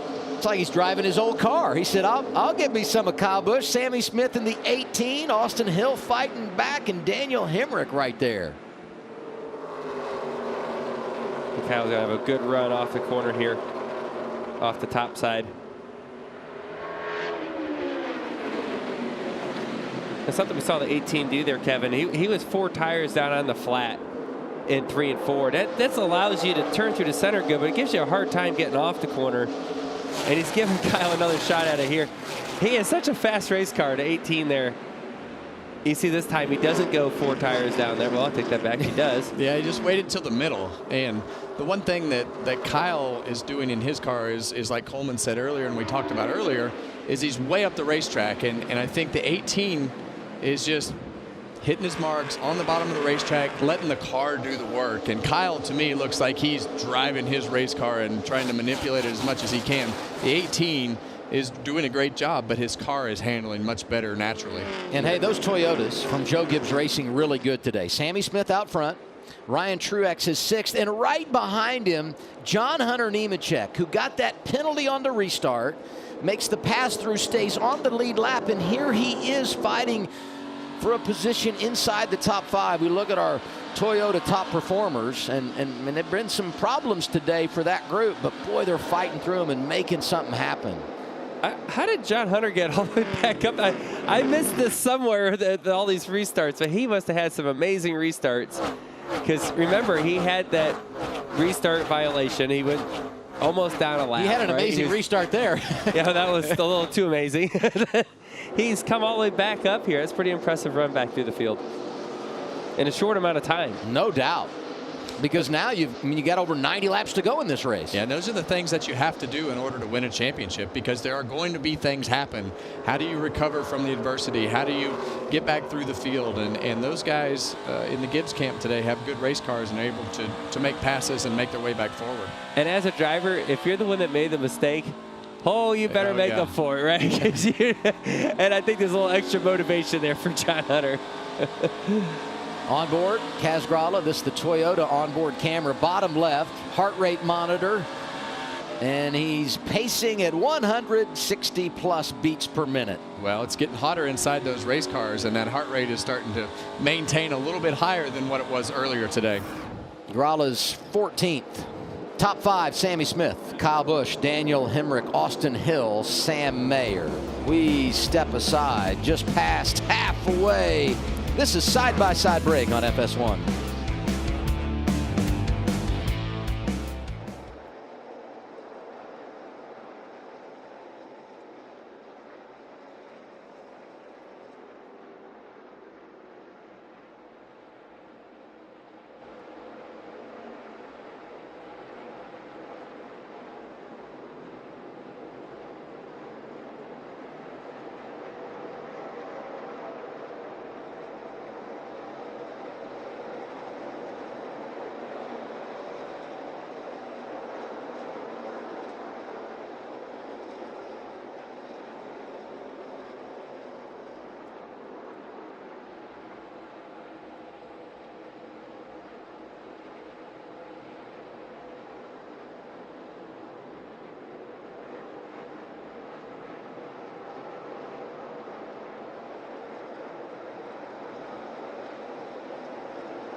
.88 laps remaining for the NASCAR Xfinity Series in Avondale, Arizona. We're live at Phoenix Raceway with Kevin Harvick, Joey Logano. I'm Adam Alexander, your race leader. 18-year-old Sammy Smith driving for Joe Gibbs Racing. Top 10 run here last year in November. And by far and away having his best run of his young career here today. You look at what Joe Gibbs Racing has been able to do in the Xfinity Series at Phoenix. Truly remarkable. The 15 wins are the most all time. One shy of what they've done at Texas. 16 wins at Texas Motor Speedway, the most by any organization at a single racetrack. But the laps led and the stage wins, the list goes on and on. And then you look at the last 5 years and what JGR has done as an organization, winning at least one time in each of the last 5 with 5 different drivers. Bell in 18, Kyle Busch in 19, Brandon Jones got it done in 20. In fact, the 2020 win by Brandon Jones, a 1-2-3 for Joe Gibbs Racing. Hemrick wins the championship here in 2021. Ty Gibbs did it, of course, when we were here in November. And I'm going to tell you what, it's remarkable what they've been able to do at this racetrack with so many different drivers. Well, the thing that I love about the Joe Gibbs Racing Xfinity program is the fact that the drivers really are working on themselves, because the equipment is what it needs to be to run up front, win races, and do what it needs to do. So for a kid like Sammy Smith, you know that it's you against you in a lot of situations in order to make yourself what you need to be in order to win. There's no excuses. That's when right. you're driving a car like that. You better go out there and find a way to be successful. Joey, you won 7 times in the 18. Kyle Busch is second. He, of course, won in the 18. So did Daniel Hemrick, who's up there in the top 5. What's up with our race leader, Josh? Yeah, and just an update on the mindset of Sammy Smith right now. He asked the team, do I need to change lines right now? And they said, no, keep running the same line you're running. You're doing fine. He said the 10 behind you and Kyle Busch, he's going to use up his stuff. Just keep hitting your marks. And by the way, he's been going about 95%, so they told him to save his stuff. That's what he's been doing right now, Coleman. Yeah, let's hope he is saving his stuff. You know, Kyle Busch was really starting to chip away at that lead. Seems like over the last 2 laps since those comments were made, Sammy Smith picked it up a little bit. My question to Kevin and Joey in the booth, how quick do you want a young driver like that who's really never had no experience of moving around, trying to find that extra speed, to just get up there and kind of see what it's going to feel like, or what am I going to have to do when it's time to defend that when he does get closer?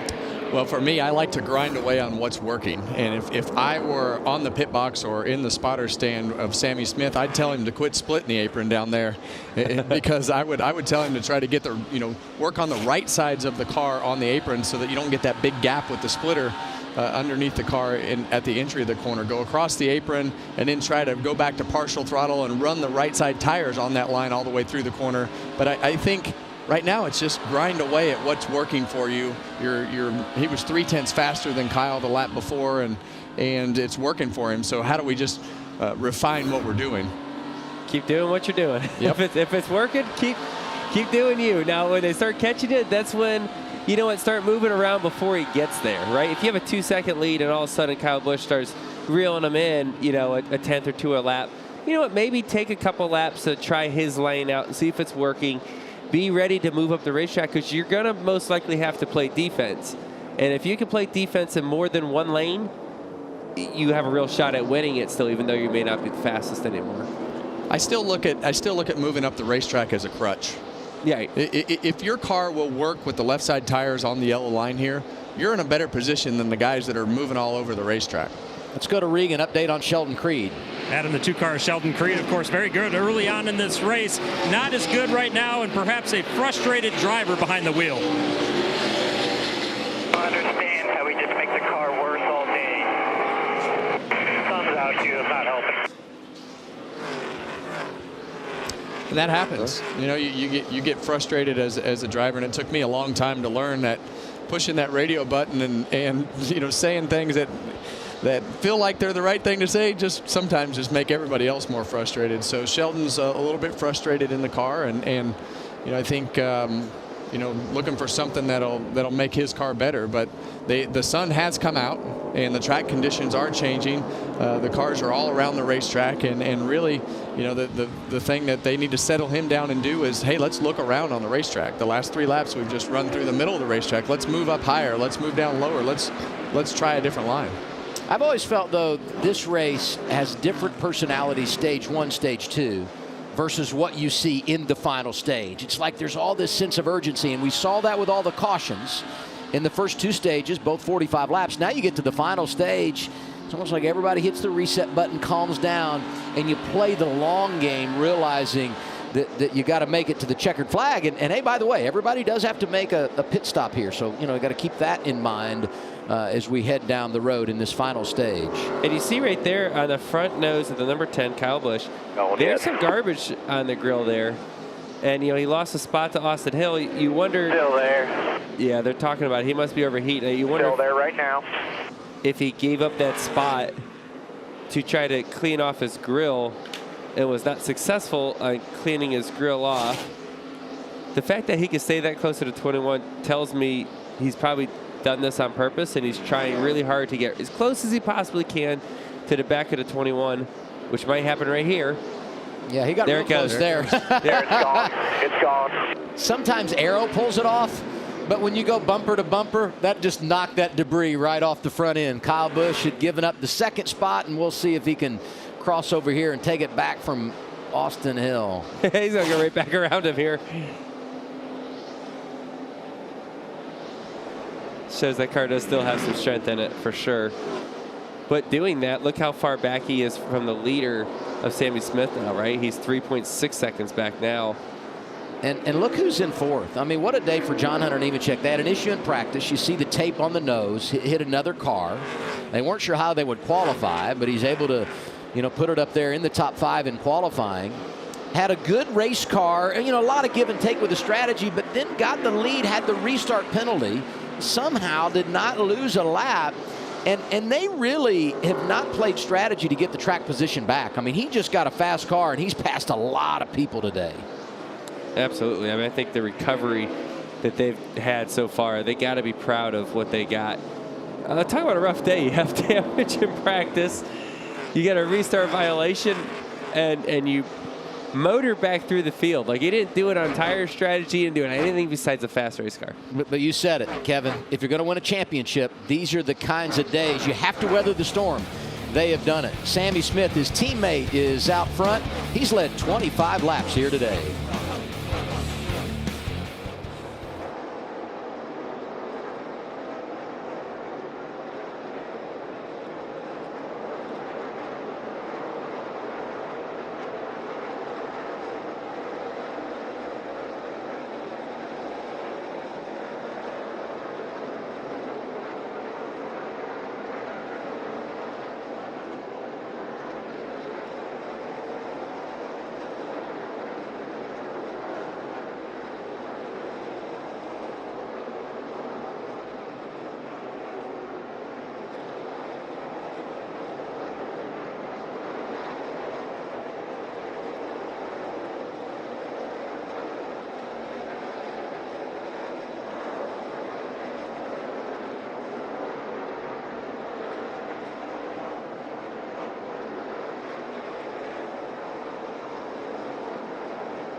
Headed toward the fourth quarter of our Xfinity Series race here at Phoenix. 68 laps to go.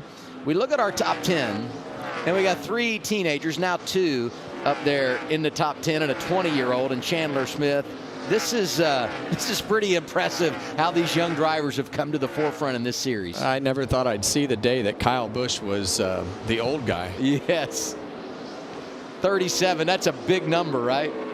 Hey, while we were away, the old guy putting it on the edge here a little bit. Believe me, it happened.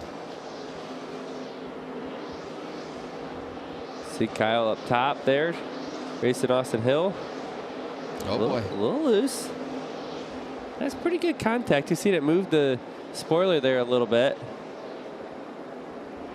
Yeah, and that car is just not quite right. Yeah, it just, Kyle is manhandling that car to make it go fast by putting in spots on the racetrack that are making good time for the car, but it's on the edge of out of control, as you can see right there with the contact. But we said in the beginning of the show, that's why Kaulig put Kyle Busch in there, to try to help them get better. They know that Phoenix is one of their weaknesses, is one of their weaker racetracks. And we talked at the top of the show how this is going to be the most important race for 4 teams when you get back here in the fall. They have to get better. It makes perfect sense to put an experienced driver like Kyle Busch in there that's going to give them the feedback and tell them where they're off so they can go to work and make sure they have something when they come back. Hey, we were on board there with Riley Herbst. He's had a good day, looking for another top 10 finish. Been top 10 every race so far this year. And going back to the Kaulig thing, all 3 of their drivers in the top 10 today. All 3 finished top 10 both races here last year. This was not always their best track. As I said earlier, they're starting to make some gains on it. And I talked about Riley Herbst. Man, he's grown up a lot as a race car driver. We've seen him make tremendous strides. This has been a pretty good track for him. Still into 3 too hard. Trying to get to the top 5 here. Well, the biggest thing that we talk with Riley about is, okay, we're running 6 today, so how do we finish somewhere around 6th in order to maximize our day? If you have a 5th place car, let's finish 5th. And being able to achieve that sometimes has been difficult in the past, but he's made good strides this year and just grinding away and getting the finishes that you have in the car that particular week. Well, it's fun watching his in-car too. He drives in the corner really hard, which means he's got great entry stability and center turn to be able to pack air on the car in front of him trying to make the pass as the caution comes out here. It's going to be caution number 8, and the window is now open to go the distance. You're easily inside the window. Gray Gaulding, the reason for the caution in the 08, driving for Bobby Dotter. So it's pretty cut and dry. You have one set of tires left, you're in your window, no brainer. You come down and pit here, and pit stop's going to be enormous in deciding who's in control and how you finish this thing. I mean, this is your last set of tires. There's still 61 laps to go. Do you think you stay? And save them? I think if you're the leaders, you probably come, but I don't know. I mean, I'd be open to a little gamble here. Maybe you can get 30 laps on your tires and get another caution with 25 or 30 laps to go, and you got one set hanging.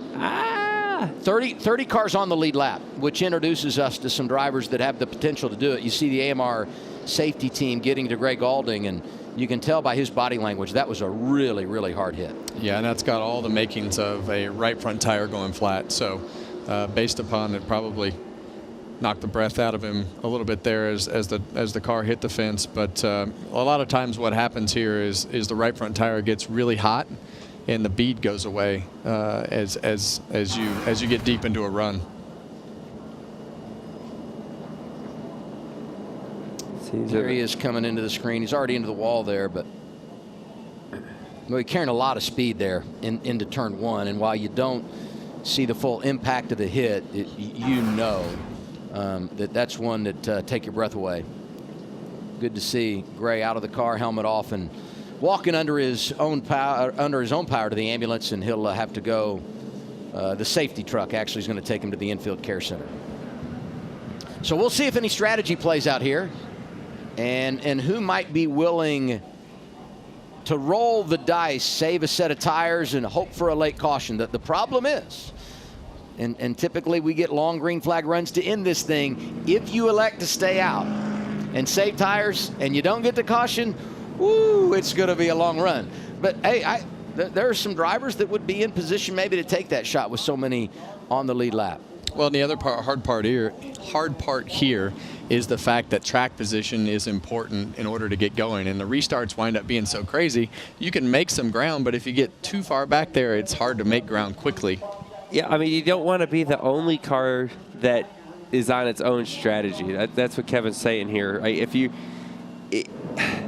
get a caution, the perfect time caution, and there's 25, 30 laps to go, and you're the only one with a fresh set of tires, that all sounds well and good, but if you got to start last, it's not as great as you think it is, no. Right? There's a lot of cars to pass, right? You hope that, maybe the field splits or something like that. Then, if you're the leader of that strategy, you're looking pretty good. And the teams will have all this data down on the pit boxes and back at the shops, and they'll have a reference sheet to say, okay, 9 times out of 10 the race goes to the end of the from here to the end, or this race has a lot of cautions at the end, and sometimes you just got to play the statistics that you have from the past races.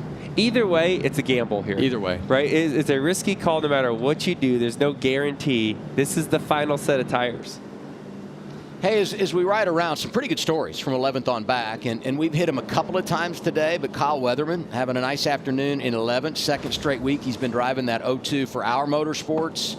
I mentioned earlier in the broadcast, top 15, driving the 34 last year for Jesse Awuji, so it's impressive what Weatherman's doing, and I feel like this kid overachieves anytime he comes out and races. Right behind him, Justin Allgaier, and we know that they've had various things play out today that have put them behind the 8 ball, but this caution helps tighten things up. Good pit stop, and they will return themselves to the conversation of having an opportunity to win for a third time in Phoenix.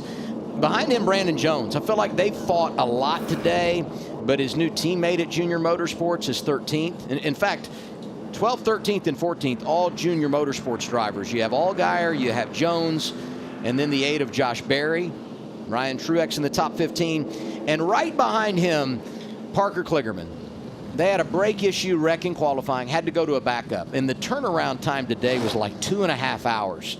I went down in the garage between qualifying and a race, and they were thrashing, working hard to get the backup ready. A backup that probably they thought they'd never race because of 3 consecutive weeks on the West Coast. They've got them in position now for a top 15. So a great effort by Patrick Donahue and everyone at Big Machine Racing. 58 to go. Pit road is open. Let's see how it plays out. Here they come, Regan. Well, Adam, the 10 car, Kyle Busch, as he always is, very detailed on exactly what he wants for the race car and what the car is doing everywhere. Right now, he said the right sides just give up too quick. There's no longevity in that race car. It turns good for 15 laps and then quits turning for him, so he needs help with that. The 1 car is Sam Mayer. No changes for him. He says the car is good, just a little snug in the center, meaning a little tight in the center. He wants to leave that alone, though, Josh. Well, the 18 of Sammy Smith led 40 laps so far. Looking for that first career win. In order to do that, he needs a little more drive up in terms of the 21 of Austin Hill. Looking for his 3rd win in the first 4 races. He just needs a little more rear security if he's able to catch the leader. Race off pit road, and we said how big pit road could be in this situation. And the first out here is going to be Austin Hill. He gains a spot, so does Kyle Busch. Sammy Smith, the race leader, loses 2. Nemechek and Herbst jump up inside the top 5. Austin Hill on a roll to begin the year. Could he make it 3 out of 4? The pit crew is loving it.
You like NASCAR history? How about Xfinity Series regulars to win 2 times in the first 3 races? It's only happened on a few occasions. Sam R. did it mid-'80s. 1995, Chad Little, who's now with NASCAR, got it done. Austin Hill joined the group by winning last Saturday in Las Vegas. And Austin Hill leading here today. Just over 50 laps to go. He's one of our 8 different leaders, Austin Hill is. That ties a Phoenix record. There has been a lot of give and take at the front. Well, the give and take is going to keep getting less and less as there's 54 laps to go. Take. You got Kyle up there. He sees a chance to win the race if he can get clean air, possibly. He's showed to have some speed. You know, Sammy Smith, who had the fastest car, he's third now. You see him, he's on the second row on the outside. John Hunter Nemechek right there. I mean, everyone sees a chance of victory. Green flag, 53 laps to go in Phoenix. I think it was Riley Herbst had a big wiggle. Yeah, it looked like the 7 car got in the back of him a little bit. And Chandler Smith, as we've seen over the first several weeks, makes some big moves on the restarts really at any point during the race. He's been 3 wide in the middle, up top, down low. And no fear. There he goes again. Side by side for the lead. I mean, this looks like the restart a couple of times ago around with the Joe Gibbs cars racing side by side in that second row. Sammy Smith looking to make it 3 wide. And look who's in the mix. The 7 of Justin Allgaier, almost back to the top 5. Right down the center. We talked about the fire. Oh, Sheldon Creed goes around.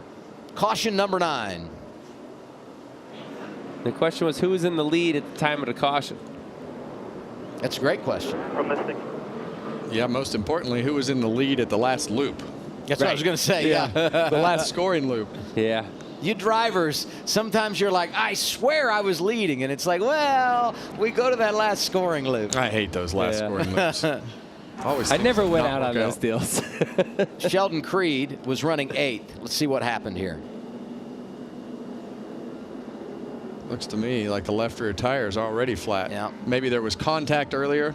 Everybody does a great job. Wow. Look at the 6 car right there.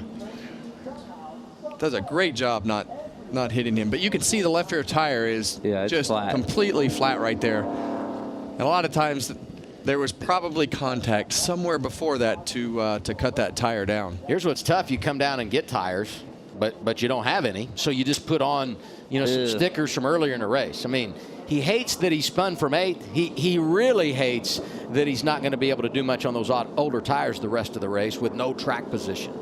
Yeah, that's a real dagger for sure. Hard to recover from that. Under caution, we'll take a break. 50 laps remaining. Sammy Smith scored as the race leader. Kyle Busch, Austin Hill, John Hunter Nemechek, Justin Allgaier, the top 5.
You know, we race on the weekends, and during the week, it's all about NASCAR Race Hub on FS1, 6 p.m. Eastern Time.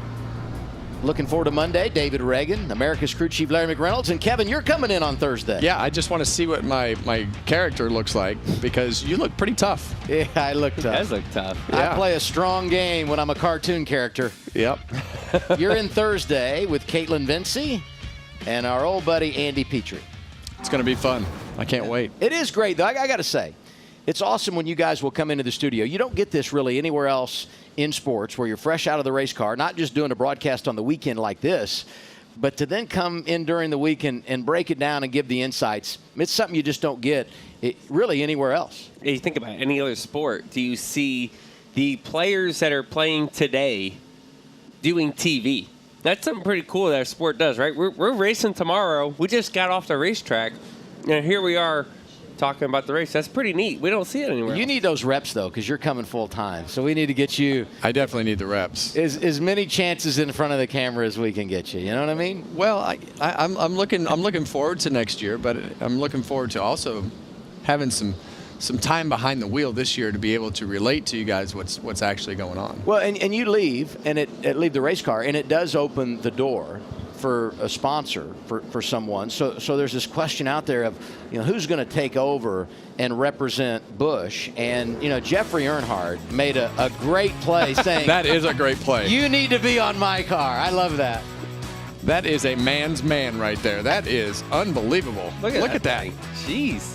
I'm not getting in that water or holding that fish. I'm sure he doesn't fear the speed of a race car, but if you don't fear that, and then Kyle Busch put his hat in the ring, said, why not me? I mean, it just kind of matches up.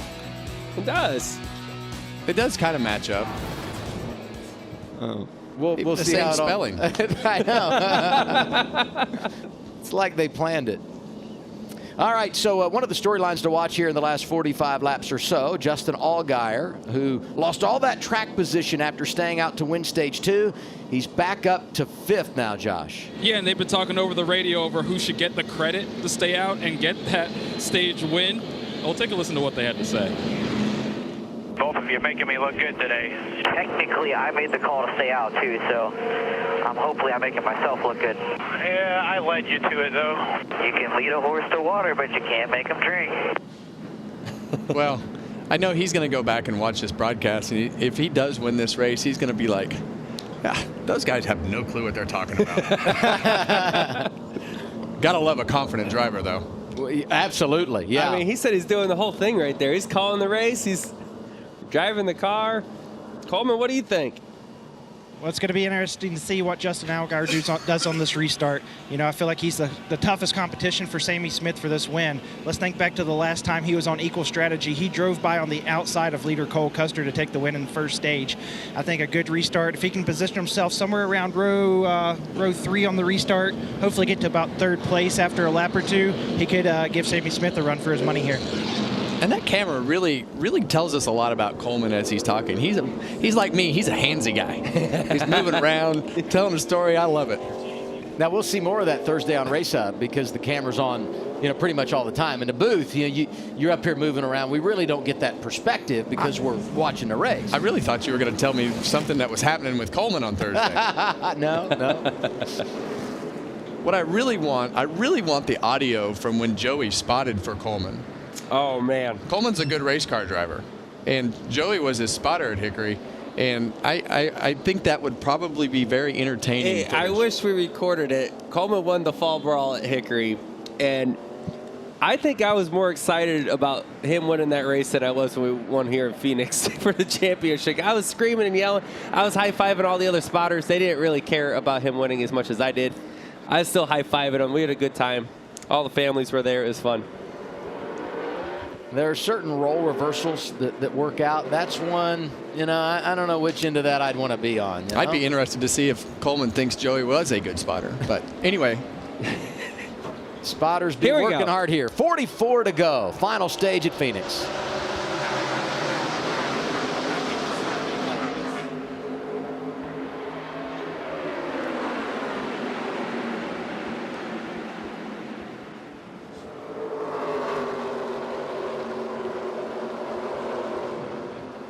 I think one of the guys that we might have not talked about enough is that 20 car.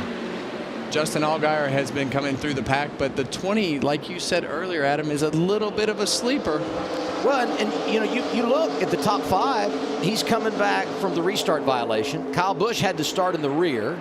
We know how the 7 team has played the strategy, and all of them right there. Josh Berry is 5th right now. He's spun a couple of times today, so bouncing back from tough times has been a theme in this race, no doubt. Allgaier's had a little bit of trouble taking off right here. It looks like his car was a little tighter than he probably would have liked, and he settles in right here. Looks like 6th position, but he had a little bit of trouble taking off there. And we've talked about it throughout the day. It's you got to get what you can on these restarts. This just helps you so much later on. Now, yeah, the 7 has a good long run car and a car capable of winning, but he's going to have to use some tire trying to get around these guys, right? He's going to have to abuse his car pretty hard. While Sammy Smith's out in clean air, you know, he's still pushing, but not in the same way, right? He's got clean air on the nose. He's getting clean air to his brakes. He's able to run his speed, not be super aggressive, where the 7 is pushing all he's got right now, trying to get by the cars in front of him. We mentioned Josh Berry. He's come back to run in the 5th position. Here's what they're saying. I got an idea. Is it a good one? Yeah, I'm going to turn on this red light that you use when it rains, and then people will see me. Yeah, good point. So what he's referring to, and you may have noticed the windshield wipers on the cars, and obviously if you've been watching, it's something that you would draw your attention. And, you know, we got a wet weather package now, and any track a mile or less, with the exception of Dover and Bristol, you're going to have the setup in the car so you can race or at least run in the wet. So that's why you see the wiper. He refers to the red light that you would have on the back of the car to indicate where everybody is visually for someone racing in front of you. So that's what he's talking about in reference to the red light. Well, I hope I'm watching the first time all that happens. So you hope it doesn't happen this year, huh? Yeah. Me too. I don't really know where else to go with that, Adam. I guess his windshield wiper looks good. Well, mud flaps. You can wean yourself off of the political correctness as we go throughout the year, right? I think so. You'll find out next week in the inspection line.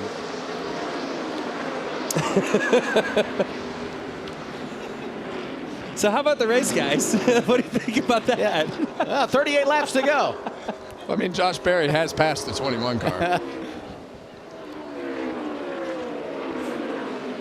Yeah, Sammy Smith led laps a couple of weeks ago in Fontana, and then had a restart where things didn't go his way. Ended up finishing 19th. Last week was good again, but had a problem getting to pit road under green, was speeding, ends up 17th.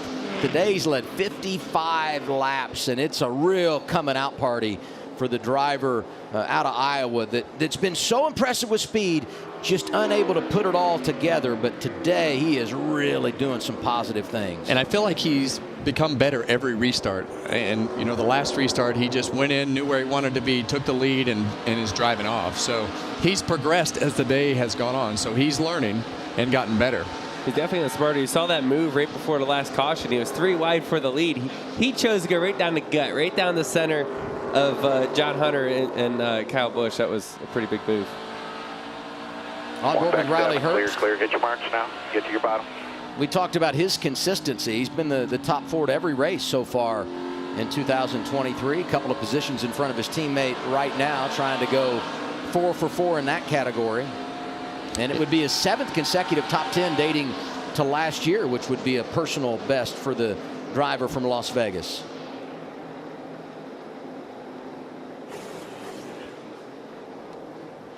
And I feel like Daniel Hemrick's car it hasn't looked very good all day, other than, you know, they've done a great job on pit road. He's done a great job on the restarts, and that's kind of what you have to do to minimize the damage when your car is not done good. But I think that they have overachieved in those 2 departments, and Daniel has just done what he can do with the car that he described as very loose earlier. I don't know where it's still at, but it's obviously still not where he wants it.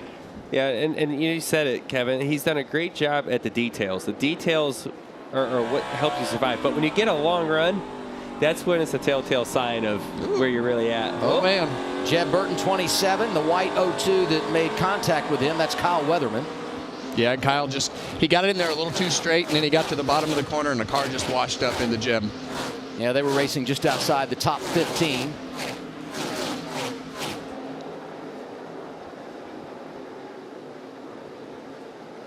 You see the 2 there. He spun out. He's got scuffs on. Older tires maybe older than everybody else's tires still.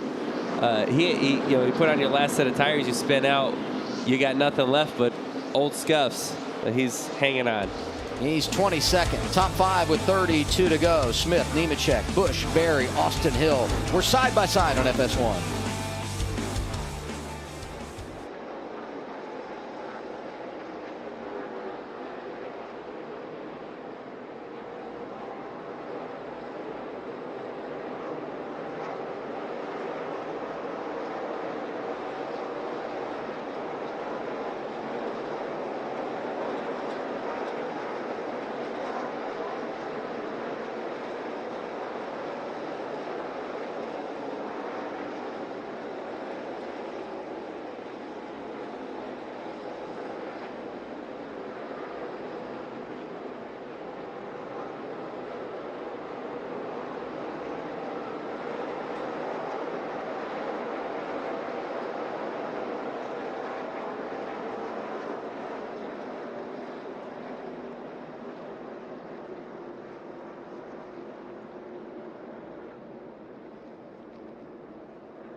History says there will be a caution in the final 30 laps of the race. The final 35 laps here, 4 of the last 5 races have produced a yellow, make it 5 of the last 6 because we have our 10th caution of the day, and we'll see if we can figure out what happened. Hard to see in the distance, but it was Anthony Alfredo.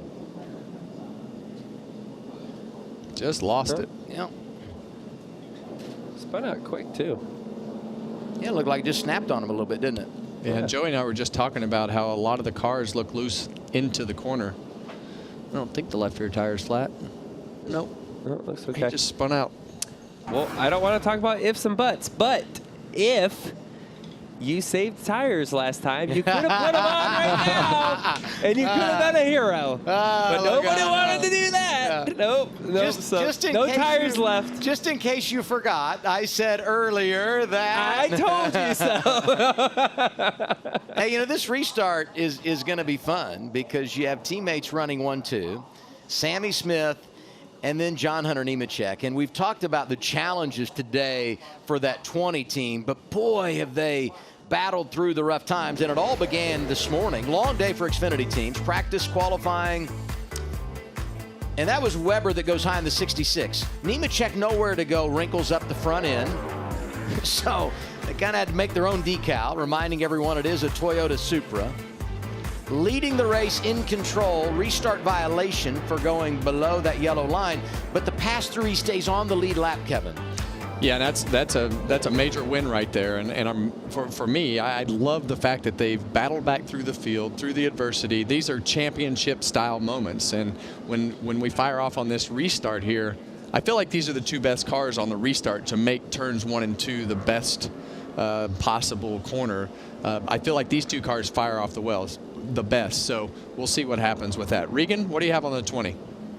Well, Kevin, keep an eye on John Hunter Nemechek. When we get back going here. About 15 laps ago on the last restart, once they realized they weren't going to catch Sammy Smith and that he was driving away at that moment, they kind of told him to save what he could in the event that we did get this late race caution like this. So maybe just a little bit left there for him if he was able to save some of those tires to maybe catch up to his teammate there. That car just a little bit tight center and free off the corners all day long. They finally got the center good. He said, I can deal with the free off as long as the center is good. One other thing he's been dealing with, some brake shake on that car under these yellows. Yeah, and the brake shake is from the brakes being too cold. Right. I don't know when the brake shake started, but a lot of times you have to drive them into the corner hard enough to get the brakes hot. So if he was saving Joey, what would he be doing to save under those laps? Well, I think that one of the big things is lift early, right? Get your foot off the brake pedal, roll, be smooth, just knock it down a little bit on the speed knob, and that'll help you save a little bit of tire, but most likely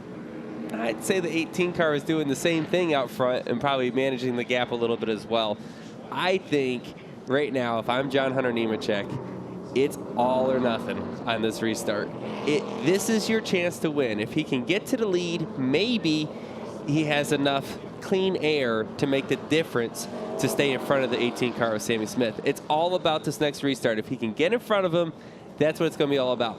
And don't think for a second, just because they're teammates, they're not going to race each other hard. These two young guys racing for their careers, it's going to get big. I think they're going to race each other really, really hard to try to get that clean air. We're going to have 24 or so to go. It's coming down to this restart. They went at it pretty hard a couple of weeks ago in Fontana. Some of that was working together to get debris off the front end of the car, but they did race each other pretty hard there. Here's the choose. Smith low, Nemechek up high. And oh yeah, Kyle Busch is third. You think he'll make a play here on this restart? We've already seen him go 3 wide to the bottom, way down there. Yeah, and I was a little bit surprised that he picked the bottom because he's done everything on the top. But I think probably what you're saying, he's thinking, okay, I can get to the bottom of Sammy Smith and put him in a vulnerable position in the dog leg as we go to the bottom by getting a better restart.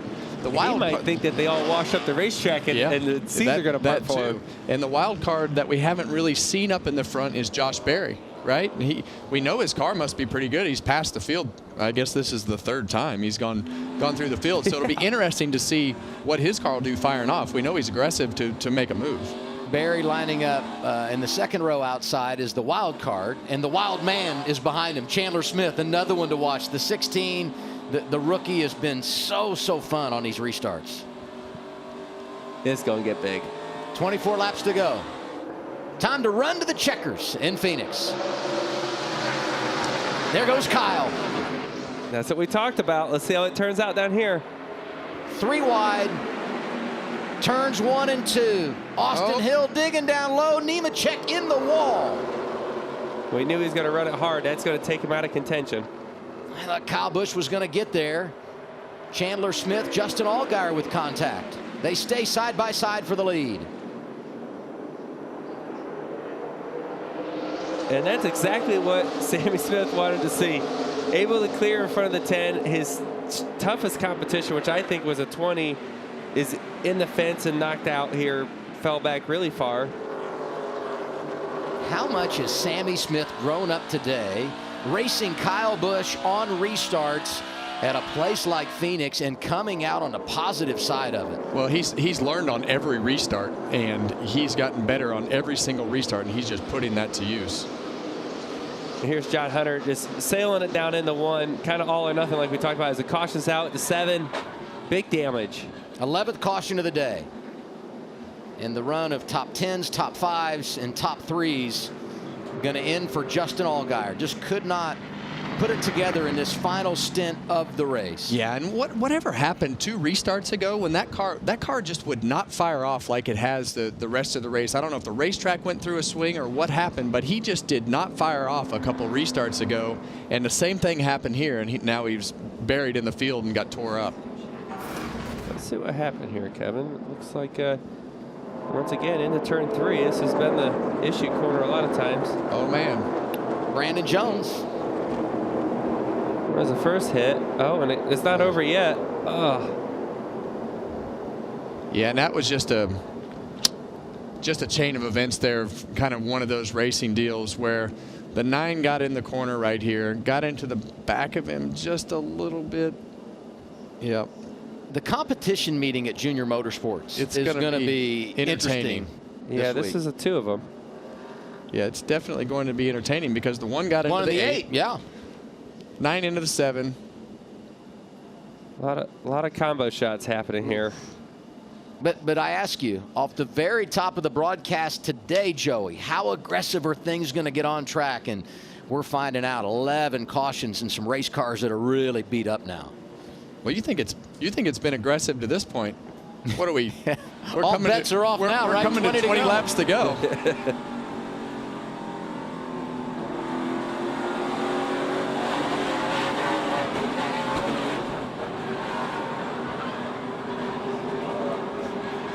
I mean, a lot of that is just there's so much going on for everyone around there. You might not know if you're 2 wide, 3 wide, 4 wide, because there's so many things going on. That just makes it tricky, I think, from exiting the corner. Kaz Grala's brought that Toyota to pit road, but you see where he's at with the heart rate. And I mean, it's just down now about where it was during the pace laps prior to the race today. We've seen it, spike up around 160 a couple of times on those restarts and when he's racing in and around traffic. And there goes Allgaier out of the car, done for the day. I mean, for Allgaier, I mean, obviously a bittersweet day, right? He's still got 20 regular season points, which is something, right? He got, what's more important, 2 playoff points. So he's now, yes, he's dejected right now, and he's got to walk to the Infield Care Center, and that stinks. But no, he's mad. There's some positives. Yeah, I don't blame him for being mad, but there's, on the way home tonight, he may think about it and say, well, we still got 2 playoff points. That's going to carry all the way through the playoffs. Back here. All the way through. So not and that's a why total you do it. loss. That's why he did it. It protects you. Because if he didn't do that, if he didn't get those 2 playoff points and still wrecked, well, then you got nothing. And this is a race team, I mean, they feel confident they're going to win races. And even though they haven't won yet, when you kind of have in your mind, I'm going to go out and win, it allows you to make some plays like they did today and be aggressive with the strategy and take what the race will give to you. Well, they played it as confidently as you could possibly play it with staying out, taking the stage wins, and having the confidence that they could drive back through the field and still contend for that win. Almost got there. 19 to go. We said it. The best is yet to come. It's been some kind of afternoon here in Phoenix. So this is the young 18-year-old Leland Honeyman. Lost the bumper, making his Xfinity debut, driving for Alpha Prime. One of the 11 cautions, this one for debris. Joe Graff Jr. got a piece of the action in the 38. That 8 car, I feel like he's been sideways more today than he's been in a straight line. Talk, Kevin, about the pit stop woes for Cole Custer. Started on the pole. And here's Barry again, this time off the nose of his teammate, Sam Mayer. The sweep for Justin Allgaier, winning stage 1 and stage 2. The 7 led only 20 laps today, but gets a pair of stage victories.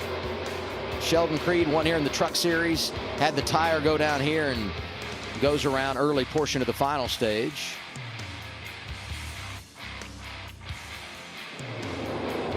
And what has us under this, the 11th caution, Brandon Jones, Justin Allgaier, Kaz Grala, Brett Moffitt was there.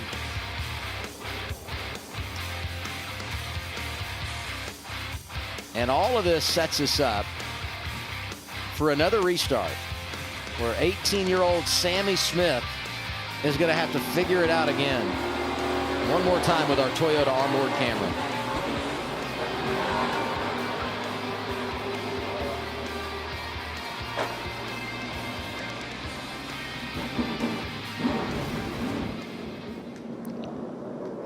Lots going on inside the car there. I mean, 17 to go. Are you a sitting duck a little bit if you're Sammy Smith? Because I feel like Kyle Busch has thrown so much at you, and yet he's got more cards to play. And Kyle, no doubt, is making some observations on how Sammy is handling these situations. If you're a young guy, what's your feel here with someone like Kyle Busch starting up front with you? For me, I'm telling him that just get yourself to turn 1 because you have the best car. If you can just get there without getting hit in the door or tearing something up, if they get under you, do exactly what he did. He showed a lot of maturity earlier. Kyle got underneath him. He got to the corner. He got himself in a good position. He got a good run through the corner, and he took the lead back. But you know that they're going to try to dive low. You know that they're going to try to go high. Just get yourself set up so that you can get through the middle of the corner and off the corner solid. Coleman? That's what I was going to come to Kevin and Joey and ask him here. Where would you rather have Kyle? Would you rather have him to your inside and race him off a 2? Or would you rather do what you just did? We know statistically speaking, old tire restarts lend a little bit more to the top in these Xfinity cars. What would you guys rather prefer it be, to your inside or to his outside on the restart? Oh, man. Well, here you go. He's taking the bottom. I like the bottom, right? I like the bottom. If he can get a good restart, he can shortcut it. Right, if he can keep himself from someone putting him 3 wide, if he can shortcut the dog leg, get into turn 1, it leaves the slide job available too, right? If you're on the bottom and you can almost clear him and just release the brake a little bit and get up in front of him, let him cross you, then you're on the outside into turn 3. That's okay too. I just think it's a safer route, right? There's always a chance if you're on the outside, the guy washes up into you and takes you out. So at least I'm in control if I'm on the bottom. I prefer that. I think it's going to launch. I think it's going to launch better on the bottom too. Yeah. Personally, and so, yeah, he's had a lot of experience with it today, and he's done a great job and become better at it each time that he goes into the corner. So now he just has to do it again. And young drivers have one here. You see the graphic. Sammy Smith would become the youngest to do it at age 18. Don't forget about Austin Hill on this restart too. Right there. 15 to go. He ran him up the racetrack a little bit. He was a whole lane and a half off the bottom of the racetrack that time, Sammy Smith was, and he got himself a great restart. Austin Hill one back, one lane up now. trying to move into the second position. Here comes Chandler Smith to the outside of the 21.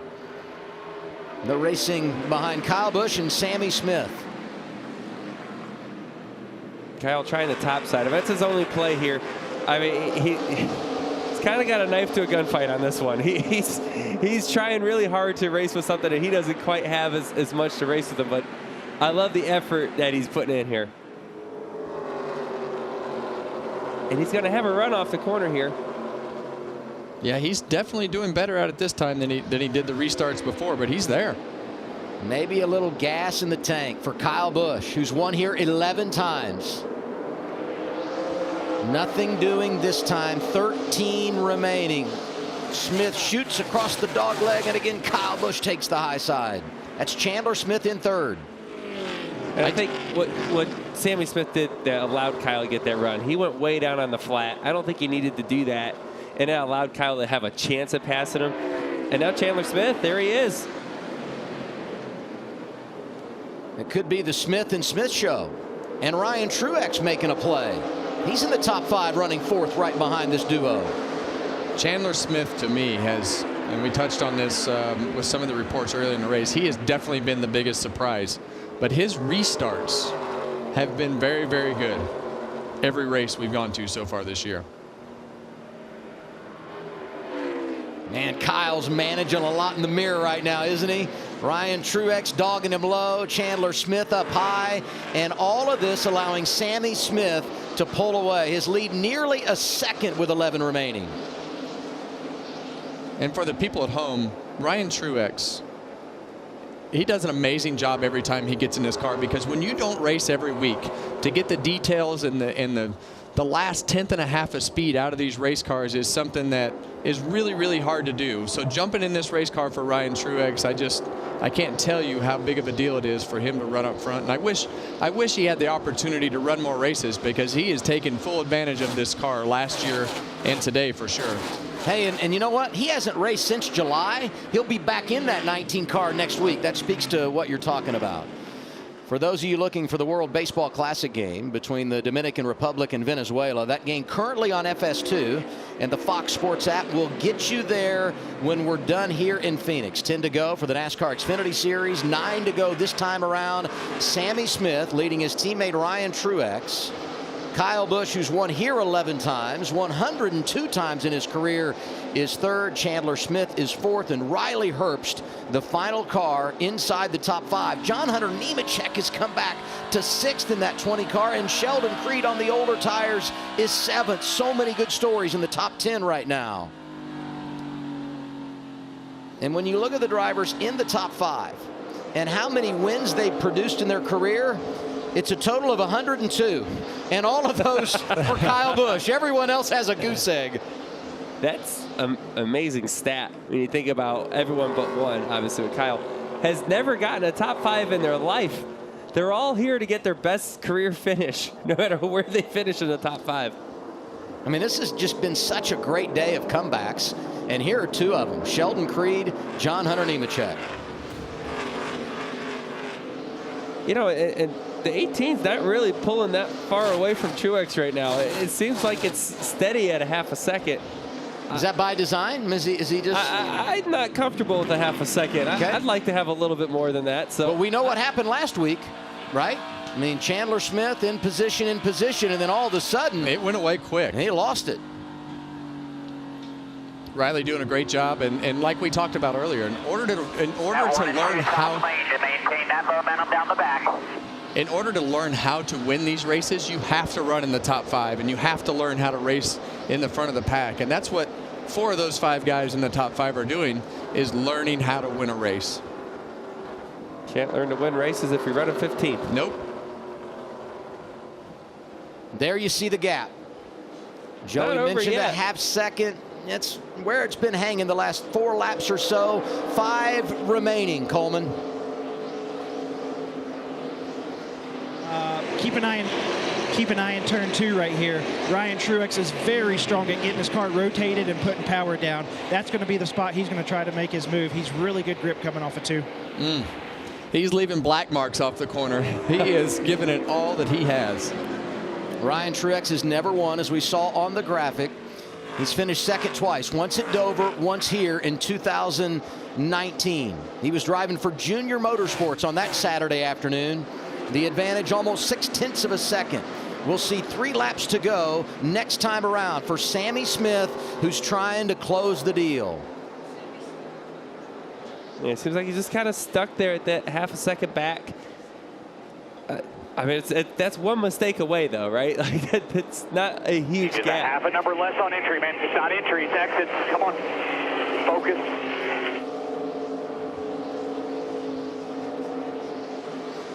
The extra motivation from the spotter. You look at Sammy Smith, 4 tires underneath it on the 1/3 part of the corner. I mean, it's an interesting line. Oof. How much do you want to know here about what's happening behind you if you're Sammy Smith? And if you're the team, how much do you share with a young driver as he gets 2 to go this time? Well, you gotta feed him information, and you gotta try to help him keep his nerves calm so that you minimize the loss. You just want to minimize the loss of time. If you make a mistake or you try a different line or whatever the case is, you don't want to lose a half a second. You want to lose a half a tenth, and that's really what you're trying to do, is keep him focused on the things he needs to be focused on, not worrying about whether he's going to win this race. Side by side for third, Chandler Smith underneath Kyle Busch. White flag is waving in Phoenix. 1 lap to go, sponsored by Credit One Bank. 1 mile to victory for Sammy Smith. He's 18 years old, out of Johnston, Iowa. He's a high school senior. Same thing in 3 and 4 here. Fundamental 3 and 4, no change. During the week, he's taken classes online. On the weekends, he's driving for Joe Gibbs Racing. Today, he gets an A+. Sammy Smith wins at Phoenix. Yeah. Thank you, guys. Awesome job today, bud. You're the man. That was great. This is going to be a fun year, bud.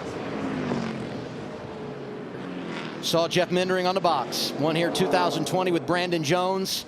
Today, he leads Sammy Smith to victory lane for the first time in his career. There's a look at Jeff, longtime crew chief over at Joe Gibbs Racing. Nothing like your first win, right? And doing it in that kind of fashion, right? I mean, a lot of restarts, pressure's on, some of the best right behind you. That's a tricky place to be, and you didn't let the pressure get to him. And it's been coming for a couple weeks. You know, I think as we've gone through the beginning part of this season, you've really been able to see the speed and things that they have in their race car. And he's raced up in the front, and he's learned every week. And it's just like today, he learned every restart, and he got better and better and better through turns 1 and 2. 2 weeks ago in Fontana, he had never seen the track, got no practice, no qualifying, led laps. Last week, had never been to Vegas, gets 20 minutes of practice, and goes out and is a real player.